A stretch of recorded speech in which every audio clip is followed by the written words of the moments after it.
दाऊद इब्राहिम की जैसे बात करूं या अरुण गवली की बात करूं या अमर नाइक की बात करूं, अब दाऊद इब्राहिम का जो पूरा एनवायरनमेंट था डोंगरी, वो पूरा अपराधियों का ही गढ़ रहा शुरू से।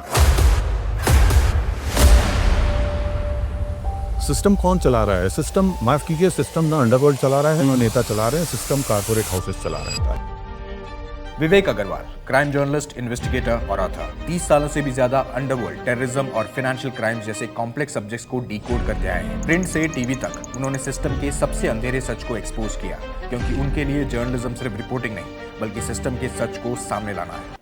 गुलशन कुमार की हत्या जो है वो 3 बड़े म्यूजिक लेबल के मालिकों ने ही तो पैसे देकर के करवाई थी। 2 करोड़ की सुपारी जो गई थी। एक बंदा जो है इस बात से नाराज है कि भैया तुम मेरा एल्बम नहीं निकाल रहे, उसके पास तो उतना पैसा नहीं था कि वो इतनी बड़ी सुपारी देते, तो उसने 3 बड़े म्यूजिक लेबल के मालिकान से संपर्क किया। उनका पूरा धंधा जो है टी सीरीज खराब कर चुकी थे, उनके लिए लाजिम था कि वो इनको मरवा दें। दाऊद इब्राहिम अभी जिंदा है कि मर गया? पता है क्या? हाँ, बिल्कुल बिल्कुल पता है। बहुत सारे ऐसे सोर्सेस हैं जिनके जरिए ये खबर आती रहती है। अंडरवर्ल्ड का कोई भी व्यक्ति अगर, या उसके परिवार का कोई भी व्यक्ति अगर लाफाने दुनिया छोड़कर जाता है, चाहे वो अंडरवर्ल्ड में शामिल हो, शुमार हो या नहीं हो। ये भी फेक करेंसीज है, तो ये क्या टेररिस्ट को वो पैसा दे के फिर वो मार्केट में जाना होता है? सारा कैसे काम करती है? मतलब फेक करेंसी लोगों को तो पता चल जाता नहीं, आपके पास 500 का नोट आएगा तो पता चल गया फेक करेंसी है, ये तो आप लोग ही नहीं, आप दुकान पे लोग ही नहीं। तो ये फिर काम कैसे करता है फेक करेंसी वाला का नेटवर्क? देखिए, फेक करेंसी जो है, मैंने जैसे आपको बताया कि सब फीचर्स डिकोड हुए हैं, और वो सब सिक्योरिटी फीचर्स इतनी बखूबी डिकोड हुए हैं कि आम आदमी को आम नजर से वो दिखेंगे ही नहीं। ऐसी कम चीजें हैं जिनके कारण वो पकड़ में आती हैं। सबसे खतरनाक क्रिमिनल केस कौन सा देखा आपने आपकी पूरी लाइफ में सर? 93 के ब्लास्ट से ज्यादा हीनियस कौन सा क्राइम हो सकता है बताइए? भाई वो वक्त इतना बुरा था कि आज भी मतलब रात को कई बार सोते सोते जो है ना वो दृश्य याद आया। याकुजा गैंग में जापान में है, तो वहाँ पर ये है कि अगर आपने कोई छोटी मोटी गलती की है तो वो आपको ही चाकू देते हैं और आपको ही अपना अंगूठा खाना पड़ता है या उंगली काटना पड़ता है। और यदि आपने ऐसा कोई कांड किया है, बगावत की है, तो वो आप ही को चाकू देंगे और आप ही को पेट में मारना है।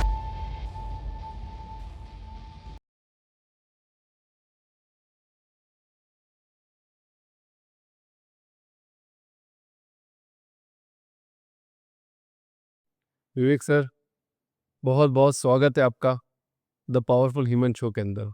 शुक्रिया मुझे याद करने के लिए। कैसे हैं सर आप? बहुत खूब, बहुत बढ़िया, एकदम शानदार। लाइफ कैसी चल रही है सर? लाइफ तो बहुत अच्छी है, अपनी पसंद का काम कर रहे हैं। आप जैसे मोहब्बत करने वाले लोग याद करते हैं तो देश घूम रहे हैं। तो मोहब्बत वर्ड आपने भी यूज़ किया सर। तो मोहब्बत वर्ड जो यूज़ करते हैं, हम लोग बोलते प्यार करते हैं, मोहब्बत वर्ड कहीं और से आता है। तो आप शायद क्राइम रिपोर्टिंग की दुनिया में जिन लोगों के साथ ज़्यादातर व्यतीत किया है अपने टाइमिंग, आपका टाइम, तो ये शब्द वहाँ से नहीं आया? नहीं, नहीं, मोहब्बत शब्द जो है वो हिंदुस्तान का भले ही ना हो, हुँ। है ना? आप उसको उर्दू का मान लें या किसी और भाषा से आया हुआ शब्द मान लें। लेकिन आज वो उर्दू का भी ही नहीं रहा, बल्कि वो खड़ी बोली हिंदी का शब्द हो गया है। जो ज़ुबान आज हम बोलते हैं, जो भाषा आज हम बोलते हैं, ये हमारा लफ्ज़ है, हमारा शब्द है। और जिन लोगों के बीच में काम करता हूँ, वहाँ से नहीं आया है। हुँ। जिन लोगों ने मुझे शिक्षा दी है, वहाँ से भी आया है। मेरी ज़िंदगी में बहुत सारे मुस्लिम जो हैं शिक्षक गुरु मेरे रहे, उनके परिवार मेरे परिवार रहे। बहुत सारे मेरे दोस्त मुस्लिम रहे, आज भी हैं, और वो आज भी मेरे परिवार हैं। तो उन लोगों के साथ में जो जुड़ाव है, वो हिंदुस्तानियत का जुड़ाव है, इंसानियत का जुड़ाव है। हमें कभी वहाँ पर कुछ खराब नहीं लगता। गोया मैं न जाने कितने आतंकवादी हमलों का गवाह बना हूँ।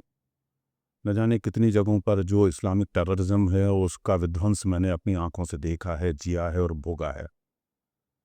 जम्मू कश्मीर से लेकर के, कारगिल ऑपरेशन से लेकर के, और मुंबई की सड़कों तक, पुणे से लेकर के जर्मन बेकरी जो ब्लास्ट हुआ था वहाँ से लेकर के, और अहमदाबाद के बम कांडों, और सूरत में मिले हुए जो बिना फटे हुए बम मिले थे, वहाँ तक।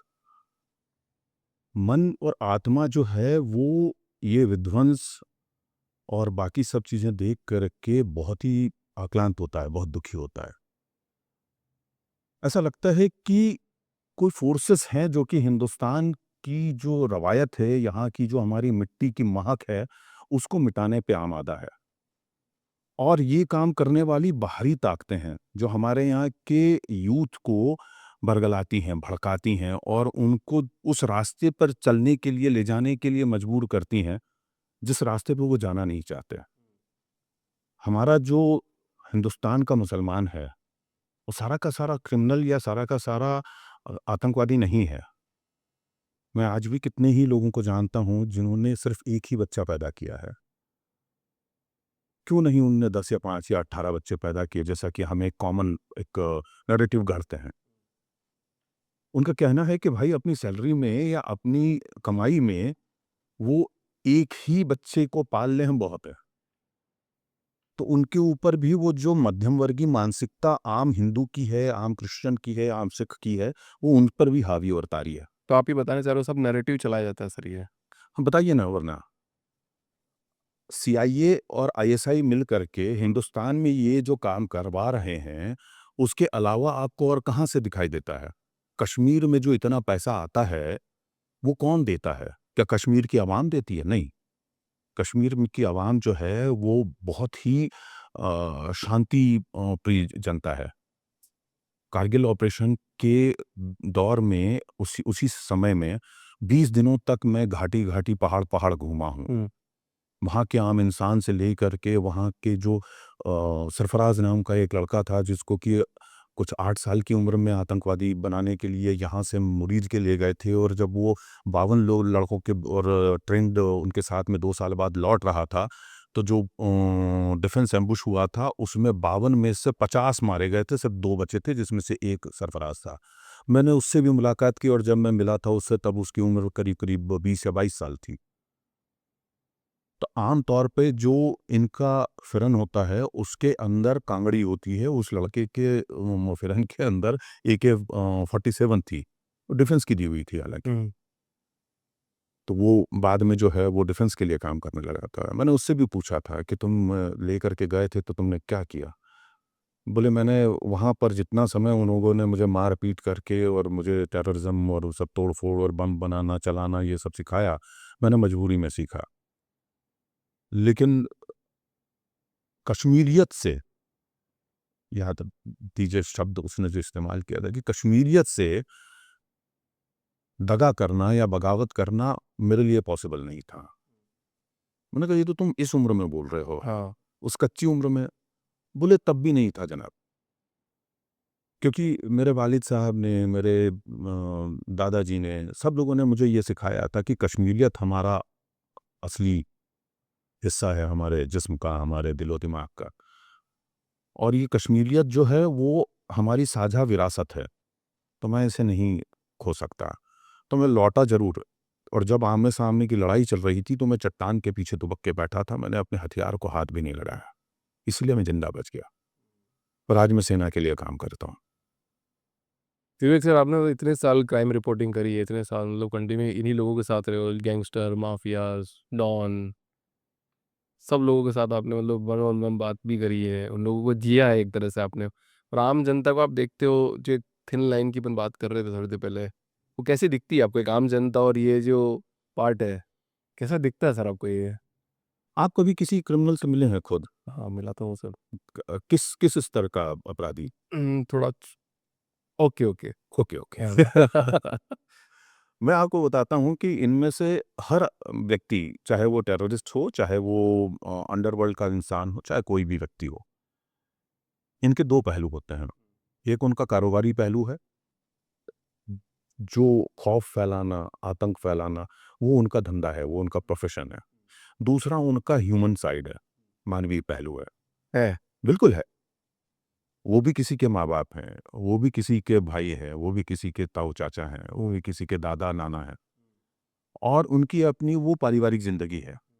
और मैं बताता हूँ कि मैं और आप जितने बेखौफ हैं, हमारे मुकाबले में 1 करोड़ गुना ज़्यादा वो खौफ़ज़दा रहते हैं। मुझे और आपको इस बात का डर नहीं है कि कोई भी आएगा गोली मार देगा। मुझे और आपको इस बात का खौफ़ नहीं है कि कोई भी एजेंसी आएगी हमें उठा ले जाएगी, है ना? उनको 24 घंटे ये खौफ़ उनके ज़हन पे तारी रहता है। तो वो अपने आस-पास पूरा एक अभेद्य किला बनाते हैं ताकि उनके तक कोई पहुँच ना सके। दुश्मनों की तादाद बड़ी होती है, उनके विक्टिम्स भी उनसे बदला लेने की कोशिश में लगे रहते हैं, हमारी एजेंसीज़ उनके पीछे लगी रहती हैं। तो ये जो पूरा का पूरा इतना बड़ा मतलब जो वो लोग सुरक्षा चक्र बनाते हैं, तो बेहतर कौन है, मैं या वो? आप या वो? हम लोग ज़्यादा बेहतर स्थिति में हैं। लेकिन क्या होता है कि उनकी जो कहानियाँ हैं, वो उनकी क्रूरता, उनकी कठोरता, उनके आतंक, उनके खौफ की कहानियाँ सुनी और बुनी और दिखाई जाती हैं, वही बिकती है। अगर मैं कहने जाऊँगा कि दाऊद इब्राहिम के दिल में एक बच्चा पलता है, अरुण गवली का मन जो है एक युवा की तरह मोहब्बत करता है ना? अमर नाइक जो है वो बैठ कर के कुल्फ़ी खाता है, तो लोग मुझे सड़क पे पत्थर मारने लगेंगे कि ये अंडरवर्ल्ड का एजेंट है। आज भी बोलने से बाज नहीं आते। अभी भी लोग गालियाँ तो देते ही हैं कि ये दाऊद के पैरोल पे है या अंडरवर्ल्ड के एजेंट है। लेकिन हमारा काम जो है खबरें दिखाना है। हमारा काम जो है दुनिया के सामने सच परोसना है। जब मैं इन लोगों से मिलता हूँ तो मुझे उनके अंदर वो दूसरा पहलू भी मैं देख पाता हूँ, क्योंकि मेरी दृष्टि है वो। मैंने क्राइम रिपोर्टिंग को सिर्फ़ पेट भरने का ज़रिया नहीं बनाया। मैं अंदर से एक थोड़ा-सा सेंसिटिव इंसान हूँ और थोड़ा-सा मैं कविता कहानियाँ लिखने वाला भी शख्स हूँ। तो मुझे हर इंसान के अंदर उसमें एक कहानी मिलती है। अगर से मैं बात करूँ कहानियों की, तो जैसे मेरी एक किताब है रक्तगंध, उसमें मैंने 8 कहानियाँ लिखी हैं। उसमें हर कहानी का जो किरदार है वो हमारे यहाँ का ज़िंदा किरदार है, अंडरवर्ल्ड का। लेकिन उन कहानियों का जो तेवर है, कलेवर है, उसका जो तसव्वुर है, उसका जो पूरा कहन है, उसका अंदाज़े बयाँ है, वो पूरा का पूरा कहानी का है। आप उसको पढ़ेंगे तो आपको लगेगा कि आप मंटो की कहानी पढ़ रहे हैं या किसी अच्छे लेखक की कोई लिखी हुई कहानी जो है पढ़ रहे हैं, लेकिन फ़र्क सिर्फ़ इतना है कि वो अंडरवर्ल्ड की कहानियाँ हैं, उन लोगों की कहानियाँ हैं। और वो इसलिए वो चीज़ समझ पाया मैं, क्योंकि मैंने उनका वो दूसरा पक्ष देखने की कोशिश की। जैसे अरुण गवली का जो माना हुआ चाचा था, चंदू काका, वो कैसे अरुण गवली से जुड़ा और किस तरीके से उसने ज़िंदगी अपनी बिताई और किस तरीके से वो मुझे मेरे जर्नलिज़्म में हेल्प करते थे, वो चीज़ मैंने कहानी के रूप में कहने की कोशिश की।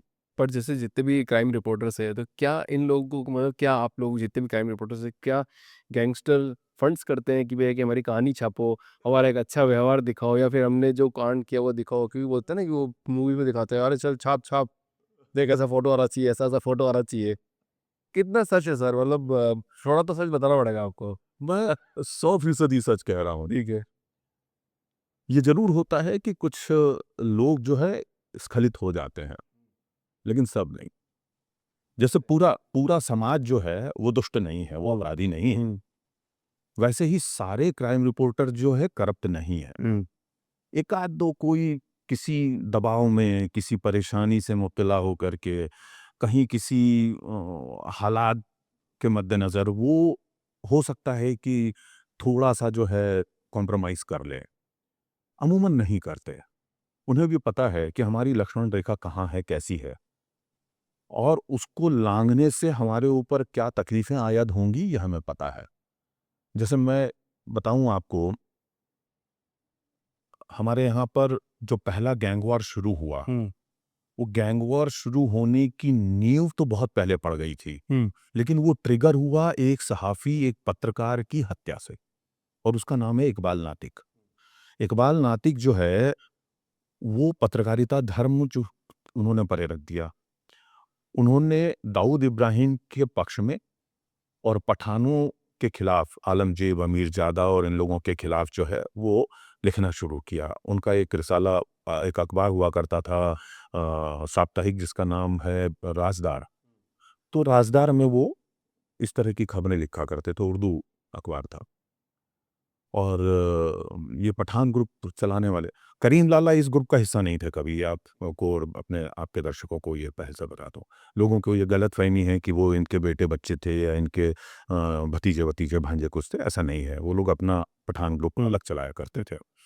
तो उन लोगों ने काफ़ी बार इसको नातिक को समझाया, लेकिन नातिक जो है ये मानते थे कि नहीं मैं जो कर रहा हूँ मैं सही कर रहा हूँ।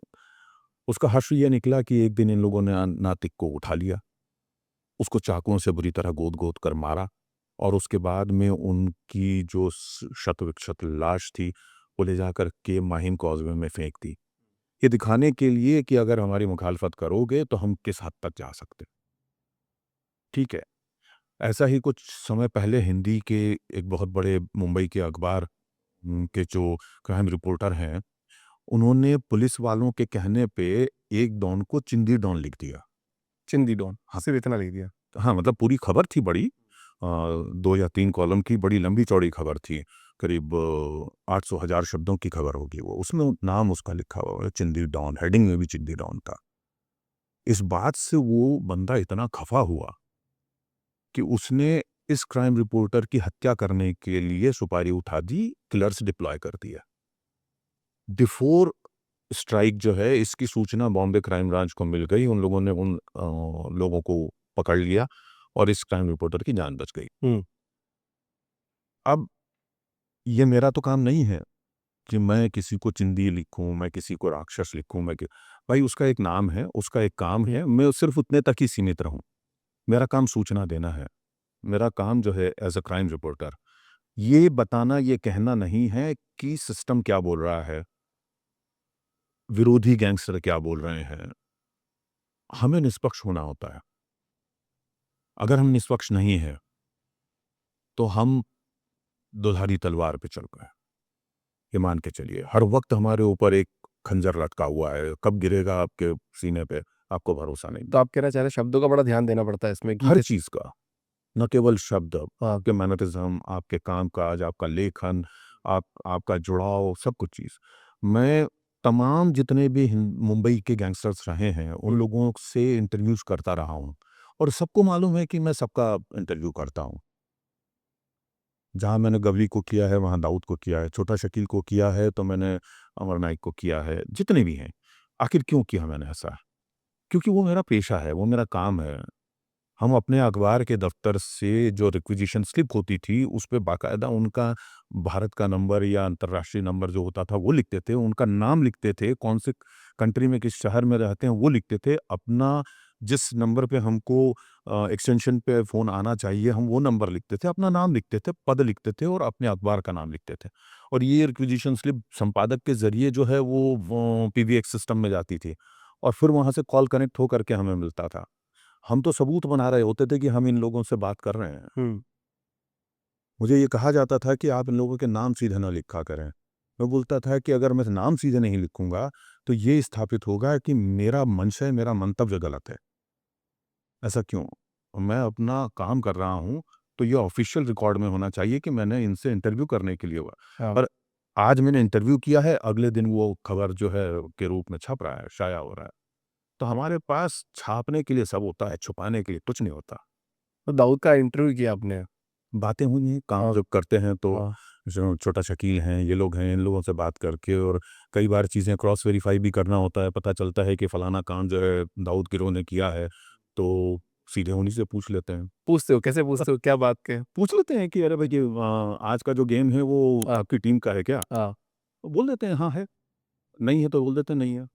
ऐसे साफ बोल देते हैं? हाँ, उनको क्या फ़र्क पड़ता है? वो कौन-सा मतलब पुलिस के या किसी इंटेलिजेंस एजेंसीज़ के क्लचेस में आने वाले हैं। हुँ। और हमने लिखा है तो अखबार की जो खबर होती है, वो अदालत में सबूत नहीं होती है। करेक्ट। तो उनको कोई फ़र्क नहीं पड़ता, हमें भी फ़र्क नहीं पड़ता। ईमानदारी कितनी इम्पोर्टेंट है सर इसमें, मतलब एज़ अ पत्रकार, एज़ अ क्राइम रिपोर्टर? ईमानदारी तो 100% इम्पोर्टेंट है। मतलब सिर्फ़ अपने काम से नहीं, खुद से भी ईमानदार होना बहुत बेहद ज़रूरी है। और इतना ज़्यादा ज़रूरी है जितना आप साँस लेते हैं। मैं आपको बताता हूँ कि हमारे यहाँ पर जो लोगों ने कभी कुछ बेईमानी की तो उनके नसीब में गोलियाँ भी आई हैं, उनके नसीब में जेल की सलाखें भी आई हैं और मेरे जैसे दर्जनों हैं जिनके नसीब में एक घर भी नहीं आया, ठीक है? आपको इस बात का रिग्रेट है? क्यों? आपने बोला कि हमारे नसीब में घर भी नहीं आया। तो वो मेरे नसीब में नहीं आया ना, लेकिन रिग्रेट किस बात का? जब मेरे पिता बतौर जुडिशियल ऑफिसर, एक जज होने के नाते हर 3-6 महीने में, साल भर में तबादला हो करके शहर-शहर भटकते थे। हमें तब कोई रंजो-गम नहीं था, ठीक है? तो 2 साल, 3 साल, 4 साल में या 1 साल में घर बदलने में हमें क्या तकलीफ है? हमारी तो प्रैक्टिस में है वो, तो कोई परेशानी नहीं है। और आप ज़िंदगी में कमाते क्या हैं? पैसा, संपत्ति? नहीं। आपको 4 कांधे कमाने हैं, जिस दिन जाएँगे उस दिन आपको ले जाने के लिए। अगर इससे ज़्यादा आपने कुछ कमाया है और वो 4 कांधे आपको नसीब नहीं है या 3 नसीब नहीं है, तो आप समझ लीजिए आपने कुछ नहीं कमाया। मैंने 4,000 कांधे कमाए हैं या 4 लाख कांधे कमाए हैं। तो जो इंसान ईमानदार रहता है वो रिश्ते कमाता है, और जो बेईमान होता है वो पैसे कमा लेता है। कोई गोली या चाकू कमा लेता है। तो ये बड़ा मतलब एक, लेकिन बड़ी किताबी सी बात हो गई है आज, है ना? सिर्फ़ वो दिखाने, बताने और कहने भर की बात हो गई है कि अरे यार, ये सब बकवास है, सिर्फ़ वो बड़ी-बड़ी बातें हैं, कोई इसका मतलब नहीं है। लेकिन आपको सच कहता हूँ कि रात जब घर जाते हैं, परिवार के साथ बैठ कर के 2 रोटी खाते हैं, वो जो 2 निवाले हैं ना, बड़े सुख के होते हैं, और बिस्तर पे बड़ी प्यारी नींद आती है, अच्छी नींद आती है। पर ये गैंगस्टर्स को नहीं आती है। नहीं आएगी, 24 घंटे जागना है उन लोगों को। जागेंगे नहीं, तो भी चौंके-चौंके तो रहेंगे, है ना? आज कितनी भी कोशिश कर ले कोई इंसान, गैंगस्टर छोड़िए, कोई आदमी जिसने कि बैंक को धोखा दिया है, उसके 100 50 5,000 करोड़ खा गया है, क्या वो सो पाता है? नहीं, वो नहीं सो पाता। उसने जितना पैसा कमाया है, उतने वज़न की गोलियाँ रोज़ खाता है वो, करेक्ट। अपने आप को ज़िंदा रखने के लिए। तो कोई ये कहता है ना कि अरे फलाने ने तो भैया इतना पैसा कमा लिया, भाग गया विदेश, बड़े मज़े में है। आप उससे ये पूछिए कि कितने मज़े में है भाई तू? वो खुद के निर्दोष होने की दुहाई ज़रूर देगा, लेकिन उसके चेहरे पे, उसकी बॉडी लैंग्वेज में आपको दिखाई देगा कि वो कितना खुश है या नाखुश है। मतलब ये जैसे आजकल ये मूवीज़ बन रही है, मैं तो मूवीज़ देखता नहीं हूँ, बहुत कम देखता हूँ, मतलब देखता ही नहीं हूँ, मैंने 2016 के बाद शायद मूवी देखी भी नहीं होगी। जब ये धुरंधर मूवी आई है, ठीक है, इसका जो इंस्टाग्राम पे अपन जब इसकी स्क्रॉल करते हैं तो रील्स, गाने, ये वो दिल पे जख्म खाते हैं, जान से गुजर जाते हैं, मतलब वो फिर, और जो टशन दिखाया जाता है और फिर 3-3 हज़ार करोड़ कमाए जाते हैं, वो कैसे कमाएगी? जब लोगों का शौक होगा ना कि मेरे को ऐसा बनना है, मेरे को ऐसा देखना है, मैं ऐसा दिखना चाहता हूँ, बनना चाहता हूँ। तो जब ये लोग ये बनना चाह, उनको पता नहीं है कि ये बनने से क्या नुकसान है। तो इतने जो नैरेटिव चलाया जाता है, ये कितना सही और कितना गलत है ज़रा? देखिए, नैरेटिव चलाया नहीं जाता है, ये नैरेटिव बिकता है। बिकता है। बिल्कुल, हर इंसान के अंदर जो है ना, आप में भी, मुझ में भी, हमारे साथ इस समय यहाँ जितने शूट कर रहे हैं लोग, जितने लोग मुझे और आपको देख रहे हैं, हर इंसान के अंदर 2 डीएनए हैं। वो 2 डीएनए इंसान की क्रिमिनैलिटी को टिकल करते हैं, कैटर करते हैं, हैंडल करते हैं। अगर वो किसी में बहुत ऊपर है बचपन से ही, तो वो उसको क्रिमिनल बनाने से कोई नहीं रोक सकता बनने से। अब कई बार ये होता है कि एक स्पर्ट ऑफ मोमेंट उससे क्राइम होता है। वो दोनों ही उसके लिए ज़िम्मेदार हैं। और जो आक्रोश उसमें पैदा होता है, वो आक्रोश पैदा वो करता है। और वो अचानक किसी को झगड़ा हो गया, बहुत सामान्य सी चीज़ पे, गाड़ी पास से निकल गई, खरोंच भी नहीं आई लेकिन दोनों लड़ लिए, एक ने उठाया डंडा, दूसरे को मार दिया, बेचारा मर गया एक आदमी।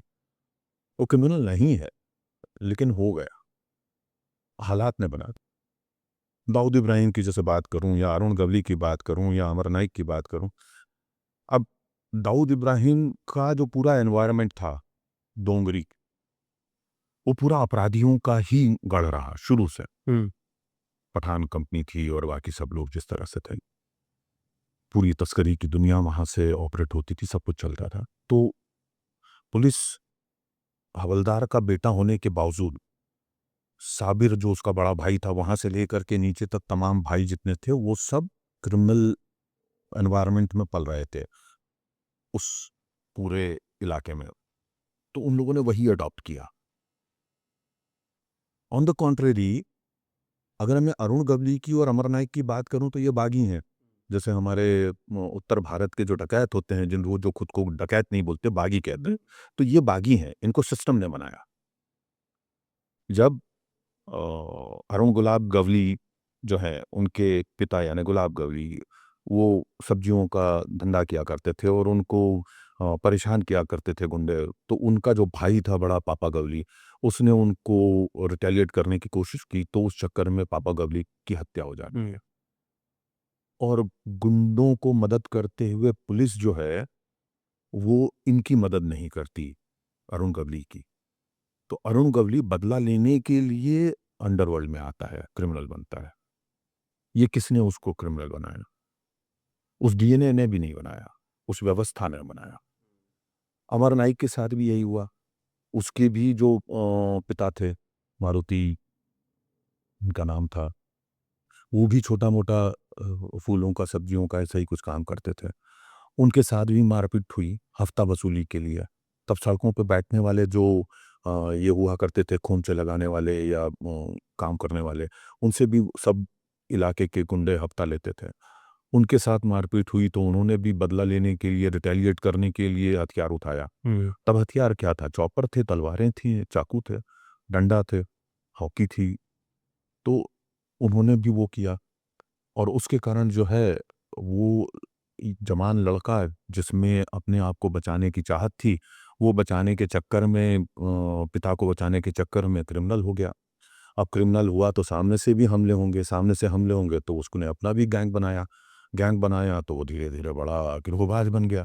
गिरोहबाज बन गया तो डॉन हो गया और वो डॉन भी ऐसा कि 2-2 ग्लॉक पिस्टल हमेशा अपने साथ रखा करता था। और जिस ज़माने में वो ऑपरेटिव था और 2 ग्लॉक पिस्टल रखा करता था, उस समय में भी ग्लॉक पिस्टल जो है करीब-करीब 12 लाख रुपए की एक पिस्टल आया करती थी। आज तो वही जो है करीब ब्लैक मार्केट में 25 लाख के आस-पास है इंडिया में। हालाँकि पाकिस्तान, अफ़गानिस्तान चले जाइए तो वहाँ लाख 2 लाख रुपए, मतलब पाकिस्तानी लाख 2 लाख में मिल जाती है। वाह! पर हिंदुस्तान आके उसकी इतनी कीमत हो जाती है। क्योंकि ग्लॉक से बेहतरीन पिस्टल आपको बहुत मुश्किल से मिलेगी। जिगाना है जैसे या कुछ है। ग्लॉक पिस्टल जो है वो वर्ल्ड की टॉप जो एलीट फोर्सेस हैं वो यूज़ करती हैं। मैक्सिमम उस जो है वो फाइबर ग्लास की बनी हुई पिस्टल है। तो आपने सर ये सब सब हथियार चलाए हैं? हथियार सारे चलाए हैं, उसका कारण ये है कि अ, अपनी जवानी के दौर में जब हम पढ़ रहे थे तो हमने एनसीसी की, स्काउट किया, ये सब। स्काउट में तो हथियार नहीं सिखाए जाते। स्काउट में तो मोस्टली जो है वो सिविल डिफेंस और बाकी सब चीज़ें, सर्वाइवल टेक्निक्स, वो सब ज़्यादा होती हैं। लेकिन एनसीसी में जो है एम्बुश अटैक और मैप रीडिंग, नाइट एम्बुश, वो सारी टेक्निक्स भी सिखाई जाती हैं।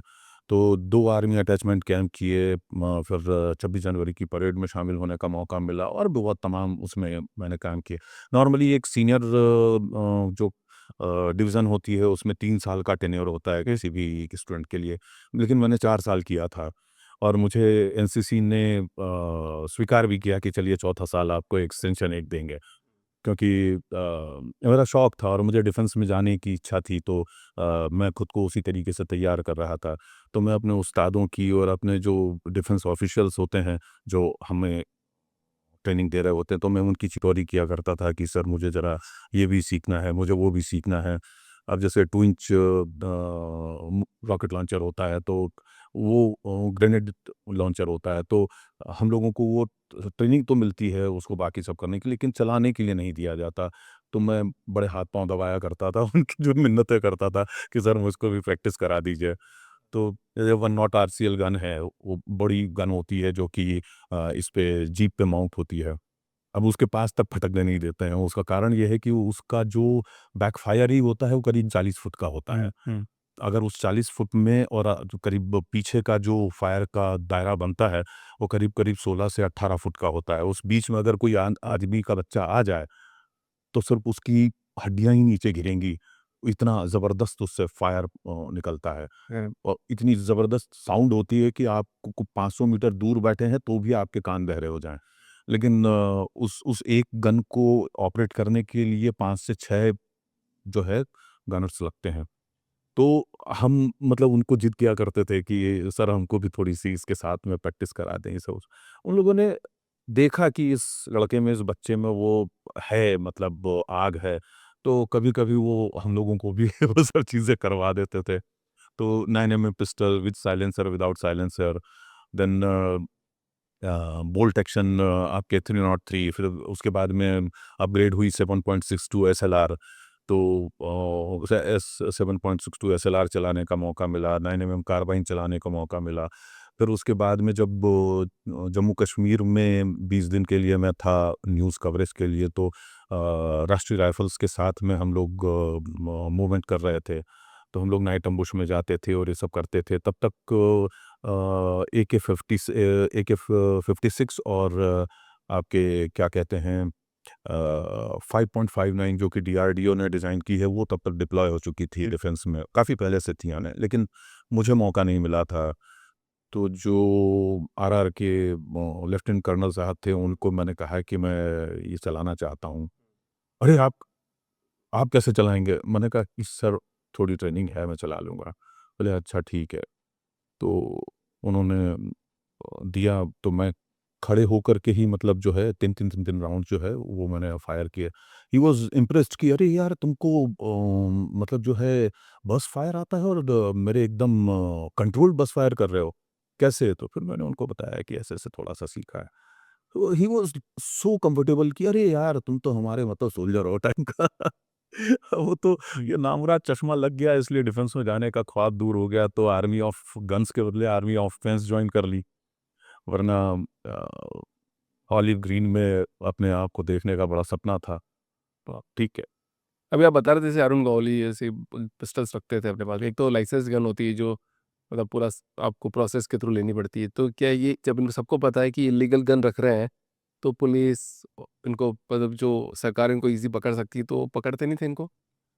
देखिए वो पकड़ा तो जाता ही है, हुँ। ऐसा तो नहीं है कि नहीं पकड़ते हैं। बात वो है कि जब तक नज़रों से छुपा है तब तक साहूकार, वरना चोर, जिस दिन पकड़ा गया। तो हथियारों की बरामदगी, हथियारों की तस्करी, हथियारों के लाना ले जाना, हथियार रखना, ये सब चीज़ें हमारे यहाँ बड़ा कॉमन रहा है। और अंडरवर्ल्ड है या माफिया है या गैंगस्टर्स हैं, अपराधी हैं, ये लोग सब रखते हैं। उनको भी पता है कि हमारे पास हथियार है। अब क्या तो वो लोग ऐसे रूट पकड़ते हैं जिसमें उनको पुलिस ना मिले, या वो अपनी इतनी सेफ्टी प्रिकॉशन रखते हैं कि पुलिस उन तक ना पहुँच पाए, या फिर अगर पकड़े गए तो खुद को कैसे बचाना है वो टेक्निक्स उन्हें मालूम होती है। अब एक बार का किस्सा है कि नरीमन पॉइंट पे इसके अरुण गवली के एक शूटर ने एक शूट आउट किया और वो वहां से भागा। पुलिस उसके पीछे पड़ गई। जब वो भाग रहा था तो काफी लंबे चेज के बाद में अंततः वो पकड़ा गया।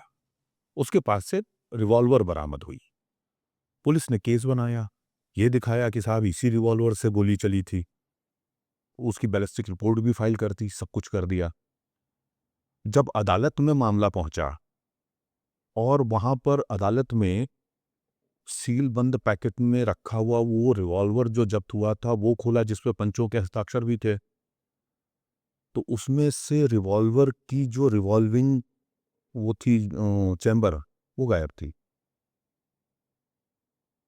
बचाव पक्ष के वकील को ये बात पहले से पता थी, क्योंकि जो किलर था उसने भागते समय ही उसमें से सिर्फ चैम्बर निकाला और वो एक नाले में फेंक दिया था और पिस्टल लेके दौड़ा था वो, सॉरी रिवॉल्वर लेके, खाली। केस वहीं पर खत्म हो गया। जज ने इतनी डांट लगाई है पुलिस ऑफिसर्स को और सरकारी वकील को हिसाब के बाद, गजब बेवकूफ हो तुम लोग, और ये पूरी की पूरी रिपोर्ट तुम्हारी बनाई हुई फर्जी एंड कॉन्कॉक्टेड है। जब इस रिवॉल्वर में इसका चैम्बर नहीं है, रिवॉल्विंग चैम्बर, तो इससे तुमने टेस्ट फायर कैसे किया? बाप रे! करेक्ट। ये होता है दिमाग, ये होती है बुद्धि। इसीलिए अंडरवर्ल्ड जो है या क्रिमिनल एक कदम आगे चलता है सिस्टम से, कानून पालक एजेंसियों से। तो इनको मालूम है। अब देखिए, दूसरी एक समस्या क्या होती है कि मुंबई पुलिस का जो आम कांस्टेबल है, हेड कांस्टेबल है, सब इंस्पेक्टर, इंस्पेक्टर तक का अफसर है, वो कहाँ रहता है? सबको जो है सरकारी क्वार्टर्स या फ्लैट नहीं मिले हैं। लगभग 85-90% जो हैं वो चॉल्स में और झोपड़पट्टियों में रहते हैं। उनकी सैलरी इतनी नहीं है कि वो लोग अच्छे फ्लैट लेकर के अच्छी सोसाइटीज में रह सकें। तो उनके बच्चों पे भी वही असर आता है और साथ ही साथ में जो है वो लोगों के रिश्ते, नाते, परिवार, यारी, दोस्ती जो है वो अंडरवर्ल्ड और क्रिमिनल के से होती है। वो उनको हेल्प करेगा या सरकार, सत्ता और कानून की मदद करेगा? उनको ही हेल्प करे वो। भाई, रोटी-बेटी का रिश्ता है जिस घर में, बहनोई है, कोई कुछ है, कोई कुछ है, तो वो कैसे मतलब सिस्टम को हेल्प करेगा? ये तो सिस्टम को देखना पड़ेगा ना, व्यवस्था को देखना पड़ेगा, हमारे राजनेताओं को देखना पड़ेगा, हमारे कानून बनाने वाली जो हमारे लोग हैं, उनको समझना पड़ेगा कि हमें इन लोगों को अलग-अलग करना पड़ेगा। वरना मतलब ये लोग जो है दूध और मिश्री की तरह से मिले हुए हमेशा रहेंगे। आप इनको अलग नहीं कर पाएँगे। तो आपने तो इतनी आसानी से इतनी सरल मतलब सॉल्यूशन की बात कर दी, तो आपने तो इस चीज़ को जो जिया है, तो आपको तो पता चल रहा होगा ना कौन सिस्टम चला रहा है और कौन नहीं चला रहा है। सिस्टम तो यही लोग चला रहे हैं। सिस्टम कौन चला रहा है? सिस्टम, माफ़ कीजिए, सिस्टम ना अंडरवर्ल्ड चला रहा है, ना नेता चला रहे हैं, सिस्टम कॉर्पोरेट हाउसेस चला रहे हैं। और कॉर्पोरेट हाउसेस जो चाहते हैं वो हमारी सरकारें करती हैं, कॉर्पोरेट हाउसेस जो चाहते हैं वो ये अंडरवर्ल्ड करता है। अंडरवर्ल्ड बिना कॉर्पोरेट हाउसेस के, बिना धनिकों के, बिना उद्योगपतियों की सहायता के 1 दिन, 1 घंटा भी एग्ज़िस्ट नहीं कर सकता। कैसे थोड़ा एक्सप्लेन करो सर इसको? बिल्डर्स लॉबी है, हुँ, उसको अपने लिए ज़मीन चाहिए। बम्बई में ज़मीन कहाँ है भैया?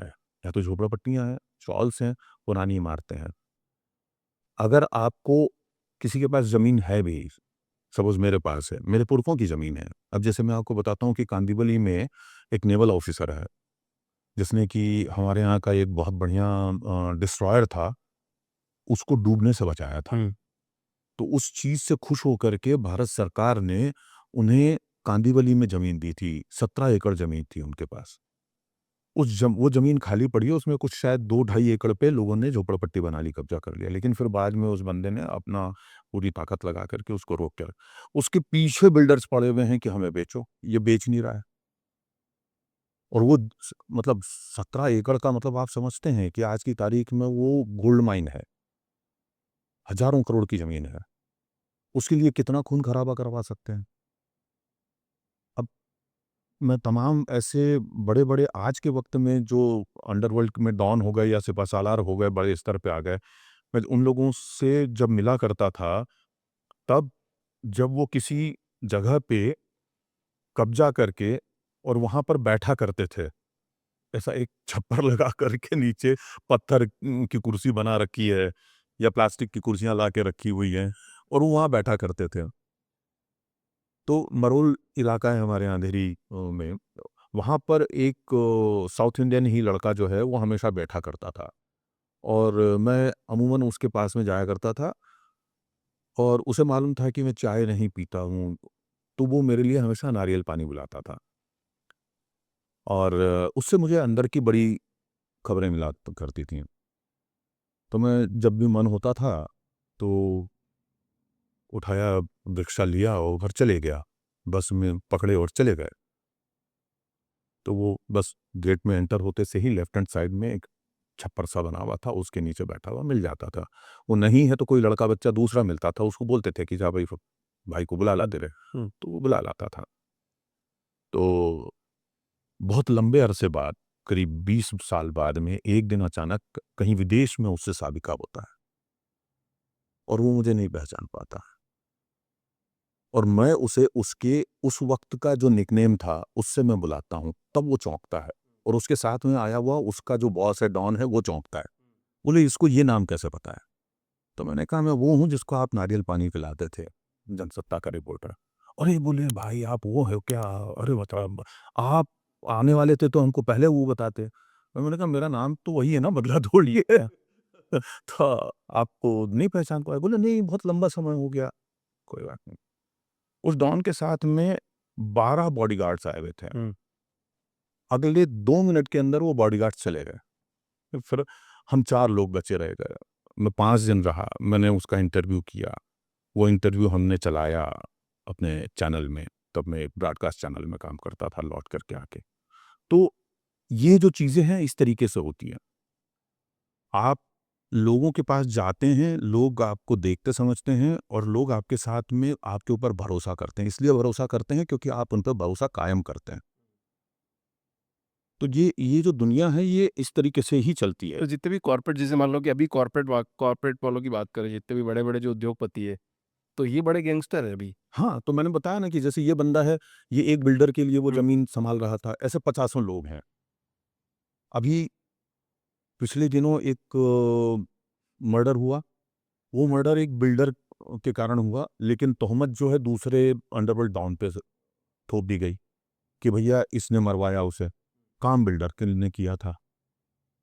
तो ये काम जो है ये हमेशा चलता रहता है। आपको क्या लगता है कि अंडरवर्ल्ड जो है वो इसलिए पनपा है कि उनको पैसे चाहिए थे? नहीं। अंडरवर्ल्ड जो है मिलों में चलने वाली जो हड़तालें हुआ करती थी आज से 30-40 साल पहले, उन हड़तालों को तोड़ने के कारण अंडरवर्ल्ड ज़्यादा बड़ा हुआ। कि भाई एक्स मिल में हड़ताल हो गई है, उस मिल के मालिक ने अंडरवर्ल्ड को कनेक्ट किया, अरुण गवली को किया या अमर नाइक को किया, ये हमें तंग कर रहे हैं, हड़ताल तोड़ो। तो मज़दूरों को धमकाना, मारना, पीटना, उनके घरों में घुस के उनके बच्चों की कुटाई कर देना, उनके बीवी बच्चों के साथ, बहनों, बेटियों के साथ में बदसलूकी करना, ये वो सब, और उनको तोड़-तोड़ करके और वापस जो है मिलों में काम करने भेजना, ये उनका काम था। जो लोग नहीं मान रहे हों, उनके हाथ-पाँव तोड़ना उनका काम था। जो लोग फिर भी नहीं मान रहे हैं, उनकी हत्याएँ करना उनका काम था। कितनी रंजिशें हुई हैं, कितने लोग मारे गए हैं इस चक्कर में। आप क्या सोचते हैं डॉक्टर दत्ता सामंत की जो हत्या हुई है, वो हत्या क्या किसी मेरे आपके जैसा इंसान ने की या किसी मज़दूर ने की? नहीं, अंडरवर्ल्ड को सुपारी मिली है इसलिए उसको मारा गया बंदे को। हिंदुस्तान की तबाही की सबसे बड़ी जो मिल स्ट्राइक करवाई है उन्होंने, जिसके कारण अंडरवर्ल्ड खड़ा हुआ पूरा। मिल नहीं बंद होती मुंबई की, जो मुंबई पूर्व का मैनचेस्टर कहलाता था, तबाह हो गया इस मिलों की ऐतिहासिक हड़ताल से। जॉर्ज फर्नांडिस ने की थी और उसके बाद, और ये इतने ज़्यादा कठोर स्वभाव के थे कि बड़े-बड़े उद्योगपतियों को बुला-बुला करके अपने दरवाजे पे 10-10 घंटे, 8-8 घंटे खड़ा रखते थे। गालियों से बात करते थे, उनको डरा-धमका करके भगा देते थे। तो लोग कितने दिन तक उनको सहन करते? एक दिन किसी का पारा खौल गया, हत्या की सुपारी दे दी। अंडरवर्ल्ड ने ही मारा उन्हें। गाड़ी लेकर के निकले, वही पैटर्न, उनकी गाड़ी के सामने जो है गैस सिलेंडर भरी हुई जो है वो कार्ट ला करके रख दी और दोनों तरफ से आए, गोलियां मारी और आदमी खत्म, हड़तालें खत्म। तो ये सब उद्योगपतियों का ही किया धरा है ना, कारपोरेट का किया धरा है। कितने ऐसे लोग हैं, हमने कितनी खबरें इस बारे में छापी हैं बेवक्त। पर ये ऐसे सब इंडिविजुअल लोग होते होंगे, मतलब ये इंटेंशनली नहीं बनता होगा, या मतलब कोई ग्रुप बन के ऐसा थोड़ी करते होंगे सभी लोग, मतलब कोई इंडिविजुअल आदमी करता हो, एक एक इंडिविजुअल आदमी कर रहा होगा, तो अपन एक बड़े स्तर पर देख पा रहे हैं कि ये 100 लोग एक साथ कर रहे हैं। कोई कोई 5 लोगों की गैंग मिल के उद्योगपतियों की ऐसा तो नहीं कर रही होगी ये वो भी होता है, इंडिविजुअल इंडिविजुअल काम हो रहा होगा सर वो भी सारा। होता है। गुलशन कुमार की हत्या जो है, वो 3 बड़े म्यूज़िक लेबल के मालिकों ने ही तो पैसे देकर के करवाई थी, 2 करोड़ की सुपारी जो गई थी, ठीक है? एक बंदा जो है इस बात से नाराज़ है कि भैया तुम मेरा एल्बम नहीं निकाल रहे, तो उसके पास तो उतना पैसा नहीं था कि वो इतनी बड़ी सुपारी दे दे, अबू सालेम को। तो उसने 3 बड़े म्यूज़िक लेबल के मालिकान से संपर्क किया। उनका पूरा धंधा जो है टी सीरीज़ खराब कर चुके थे। उनके लिए लाज़िम था कि वो इनको मरवा दें। तो उन्होंने पैसे दिए, ग्रुप होकर के दिए। अल्टीमेटली किसी का धंधा खराब करोगे तो वो कुछ ना कुछ करवाएगा। नहीं, ये बिज़नेस है साहब। हाँ, पूरा बिजनेस है। देखिए, हमारे यहाँ कहा जाता है कि युद्ध और प्यार में सब जायज़ है। लेकिन मैं कहता हूँ कि युद्ध, प्यार और कारोबार में सब जायज़ है। सही बात है। तो जब एक आदमी कारोबार कर रहा है और वो कारोबार अपनी समझ, अपनी बुद्धि और कानून में थोड़े से मतलब जो लूप होल्स हैं, उनका फ़ायदा उठा करके कर ले रहा है और आप उसको कॉम्पीट नहीं कर पा रहे हो, तब आप अपने फ्रस्ट्रेशन में उस आदमी को मरवाते हो। ठीक है, गुलशन कुमार ने अपने वक़्त में जो किया, मैं उसको भी सही नहीं मानता। लेकिन कॉम्पिटिशन में किसी की हत्या करना कराना, उसको तो मैं बिल्कुल सही नहीं मानता। थोड़ा गलत हो जाता है। अच्छा, पूरा दाऊद इब्राहिम अभी जिंदा है कि मर गए? हाँ, बिल्कुल ज़िंदा है। है। बिल्कुल ज़िंदा है। आपको पता है क्या 100%? हाँ, हाँ, बिल्कुल। बिल्कुल पता है। बहुत सारे ऐसे सोर्सेस हैं जिनके ज़रिए ये खबर आती रहती है। हाँ। उनके परिवार का कोई भी व्यक्ति उनका छोड़ दीजिए, अंडरवर्ल्ड का कोई भी व्यक्ति अगर या उसके परिवार का कोई भी व्यक्ति अगर लाफाने दुनिया छोड़कर जाता है, चाहे वो अंडरवर्ल्ड में शामिल हो, शुमार हो या नहीं हो।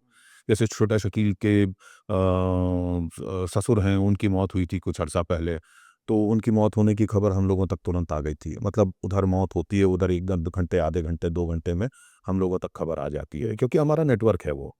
अंडरवर्ल्ड का अपना एक नेटवर्क है, क्रिमिनल्स का, खबरियों का अपना एक नेटवर्क है, पुलिस ऑफिसर्स का, प्रेजेंट रिटायर्ड इंटेलिजेंस ब्यूरो के, रॉ के और अदर एजेंसीज के जो हैं, स्टेट इंटेलिजेंस के, सीआईडी के, सीबीआई के, तो वो कहीं ना कहीं से वो खबर छन करके आ ही जाती है।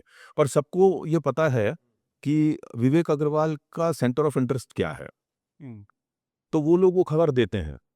अब जैसे मुझे बीच में नक्सलाइट्स के ऊपर काम करना था, तो मैंने कुछ इलाकों का दौरा किया, तो वहाँ के जो अफसरान थे और वो लोग थे, उन्होंने मुझे खुले हाथों से डॉक्यूमेंट्स दिए, इन्फॉर्मेशंस दी, ये सब दी, क्योंकि उनको मालूम है कि ये बंदा जब करेगा, तो ये सोच करके नहीं करेगा कि मैं सिस्टम को सपोर्ट कर रहा हूँ या मैं नक्सलाइट्स को सपोर्ट कर रहा हूँ, नहीं।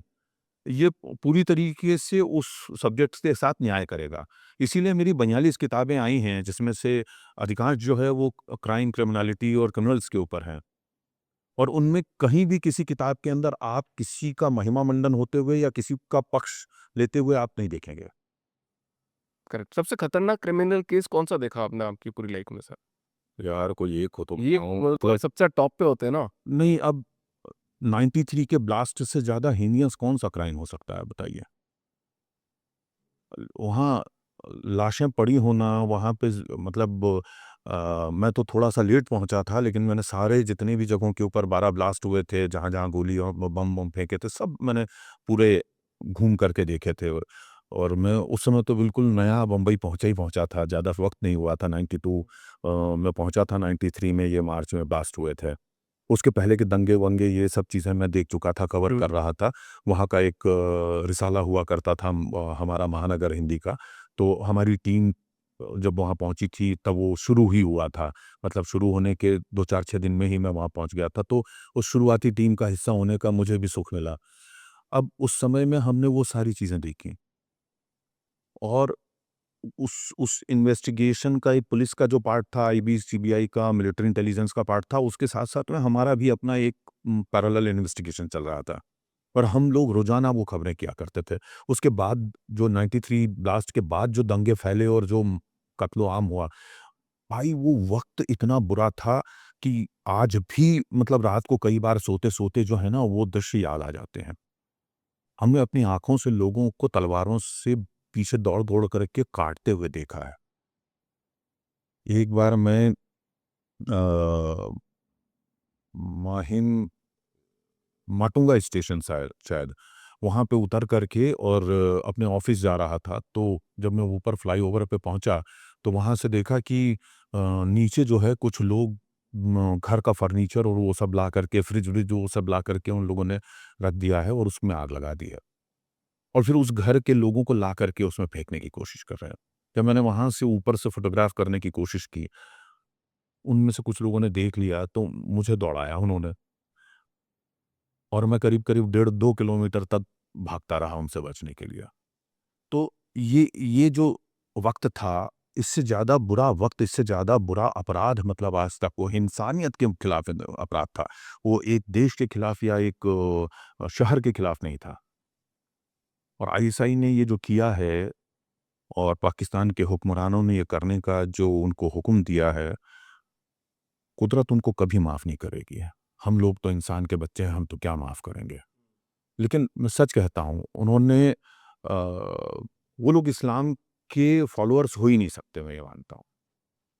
नहीं हो सकते वो। उन्होंने जो घाव हिंदुस्तान के सीने पे दिया है ना, उससे ज़्यादा बड़ा घाव मेरी आत्मा पे भी आज तक कोई बड़ा नहीं लगा।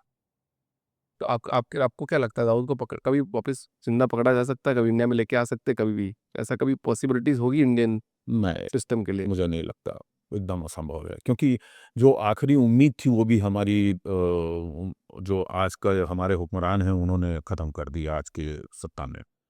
क्योंकि उसका कारण भी मैं बताता हूँ आपको, बहुत ही दुखद चीज़ है ये कि टाइगर मेमन का जो भाई था,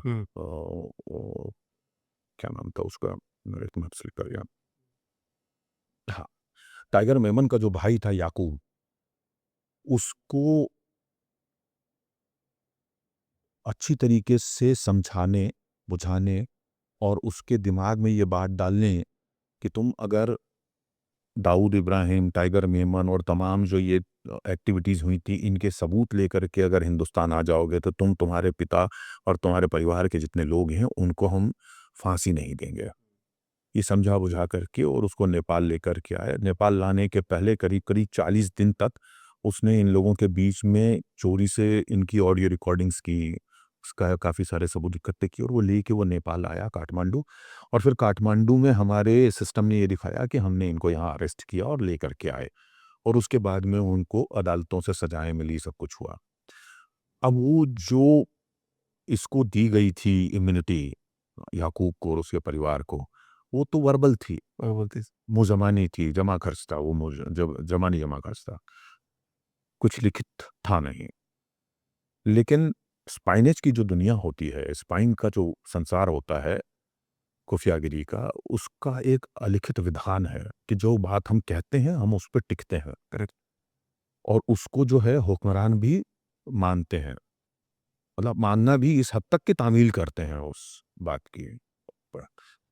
इन्होंने ये आकर के दिखाने के लिए कि हम इस्लामिक आतंकवादियों और मुसलमानों और दाऊद गैंग के इतने बड़े दुश्मन हैं कि हम हर उस चीज़ का बदला ले सकते हैं, इन्होंने याकूब को उस चीज़ के होने के बावजूद फांसी पे चढ़ा दिया। और इस चीज़ का नतीजा ये निकला कि पूरी दुनिया में हिंदुस्तान का नाम जो है वादा खिलाफी करने वाले मुल्क के रूप में स्थापित हो गया। अब आपके ऊपर कोई भरोसा नहीं करता। क्रिमिनल छोड़िए, राजनीतिक और कूटनीतिक क्षेत्रों में भी अब आप पे कोई भरोसा नहीं करता कि अब आप तो वादा करके मुकर जाते हैं। उसके बाद में क्रिमिनल भी आपकी बात मान के क्यों आए? नहीं आएगा। अभी जैसे पुर्तगाल सुप्रीम कोर्ट से मुहर लग करके उस वक्त के जो तत्कालीन उप प्रधानमंत्री थे, उनके लिखित आश्वासन पे हमने डिपोर्ट किया अबू सालेम को लिस्बन से। उस दस्तावेज में साफ लिखा है हिंदुस्तान की तरफ से जो गया है कि हम इसे फांसी नहीं देंगे, चाहे कोई भी केस चले, कुछ भी हो। पीडी कोडे साहब जो कि हमारे जज थे टाडा के, एक मुकदमे में उन्होंने इसके खिलाफ जो है फांसी की सजा तजवीज़ कर दी, अपने उसमें लिख दिया कि इसको फांसी दी जाए। वो फांसी, उनका ये कहना था कि सरकार अपने स्तर पे क्या करती है उससे मुझे लेना देना नहीं है, सबूत और कानून क्या कहता है मैं उसके हिसाब से फैसला लिखूंगा। वो अपनी जगह सही है। अब ये सरकार का प्रोवेगेटिव है, ये सरकार का हिस्सा है कि वो उस आदेश को ना माने। ठीक है, अबू सालेम को मौका मिल गया, उसने उठा करके पुर्तगाल की सुप्रीम कोर्ट में एक मुकदमा हिंदुस्तान की सरकार के खिलाफ दायर कर दिया कि ये सरकार वादा खिलाफी कर रही है और पीडी कोडे ने मुझे चूंकि फांसी की सजा तजवीज़ कर दी है, ये लोग कभी भी मुझे फांसी की चढ़ा देंगे, इसलिए मुझे वापस लिस्बन बुलाया जाए। अब चूंकि पुर्तगाल सरकार भी उसको वापस नहीं बुलाना चाहती है, इसलिए वो मुकदमा वहां पे लटका हुआ है, इसलिए अबू सालेम यहाँ अटका हुआ है। जिस दिन वो फैसला हो गया इनको सौंपना पड़ेगा या फिर उसकी भी गाड़ी पलटानी पड़ेगी। मेरे ख्याल से जब डिमोनेटाइजेशन हुआ था सर, तो आई थिंक अभी भी बहुत लोगों को पता ही नहीं होगा डिमोनेटाइजेशन हुआ क्यों था, क्या है, क्या दिक्कतें आई थी लोगों को। सिर्फ ये पता है कि लोग लाइन में लगे थे बस। इसके अलावा तो मैं आपको गारंटी देता हूँ कि ज़्यादातर जनता को नहीं पता होगा कि क्यों हुआ था, किस कारण से हुआ था और क्या-क्या घटनाएँ घटित हुई थी। आपने क्राइम रिपोर्टिंग की दुनिया में पूरा रिपोर्टिंग करा है इसका, तो आप कोई कहानी शेयर करना चाहेंगे इस पॉडकास्ट में? देखिए, हमारी सरकार ने ये कहा था कि डिमोनेटाइजेशन किया तो उसके क्या-क्या फ़ायदे होंगे। उसमें उन्होंने कहा था कि नक्सलवाद ख़त्म हो जाएगा, आतंकवाद ख़त्म हो जाएगा, सारा काला धन जो है वो ख़त्म हो जाएगा, पूरा हवाला का कारोबार चौपट हो जाएगा, अपराधियों की पूरी ब्लैक इकोनॉमी समाप्त हो जाएगी।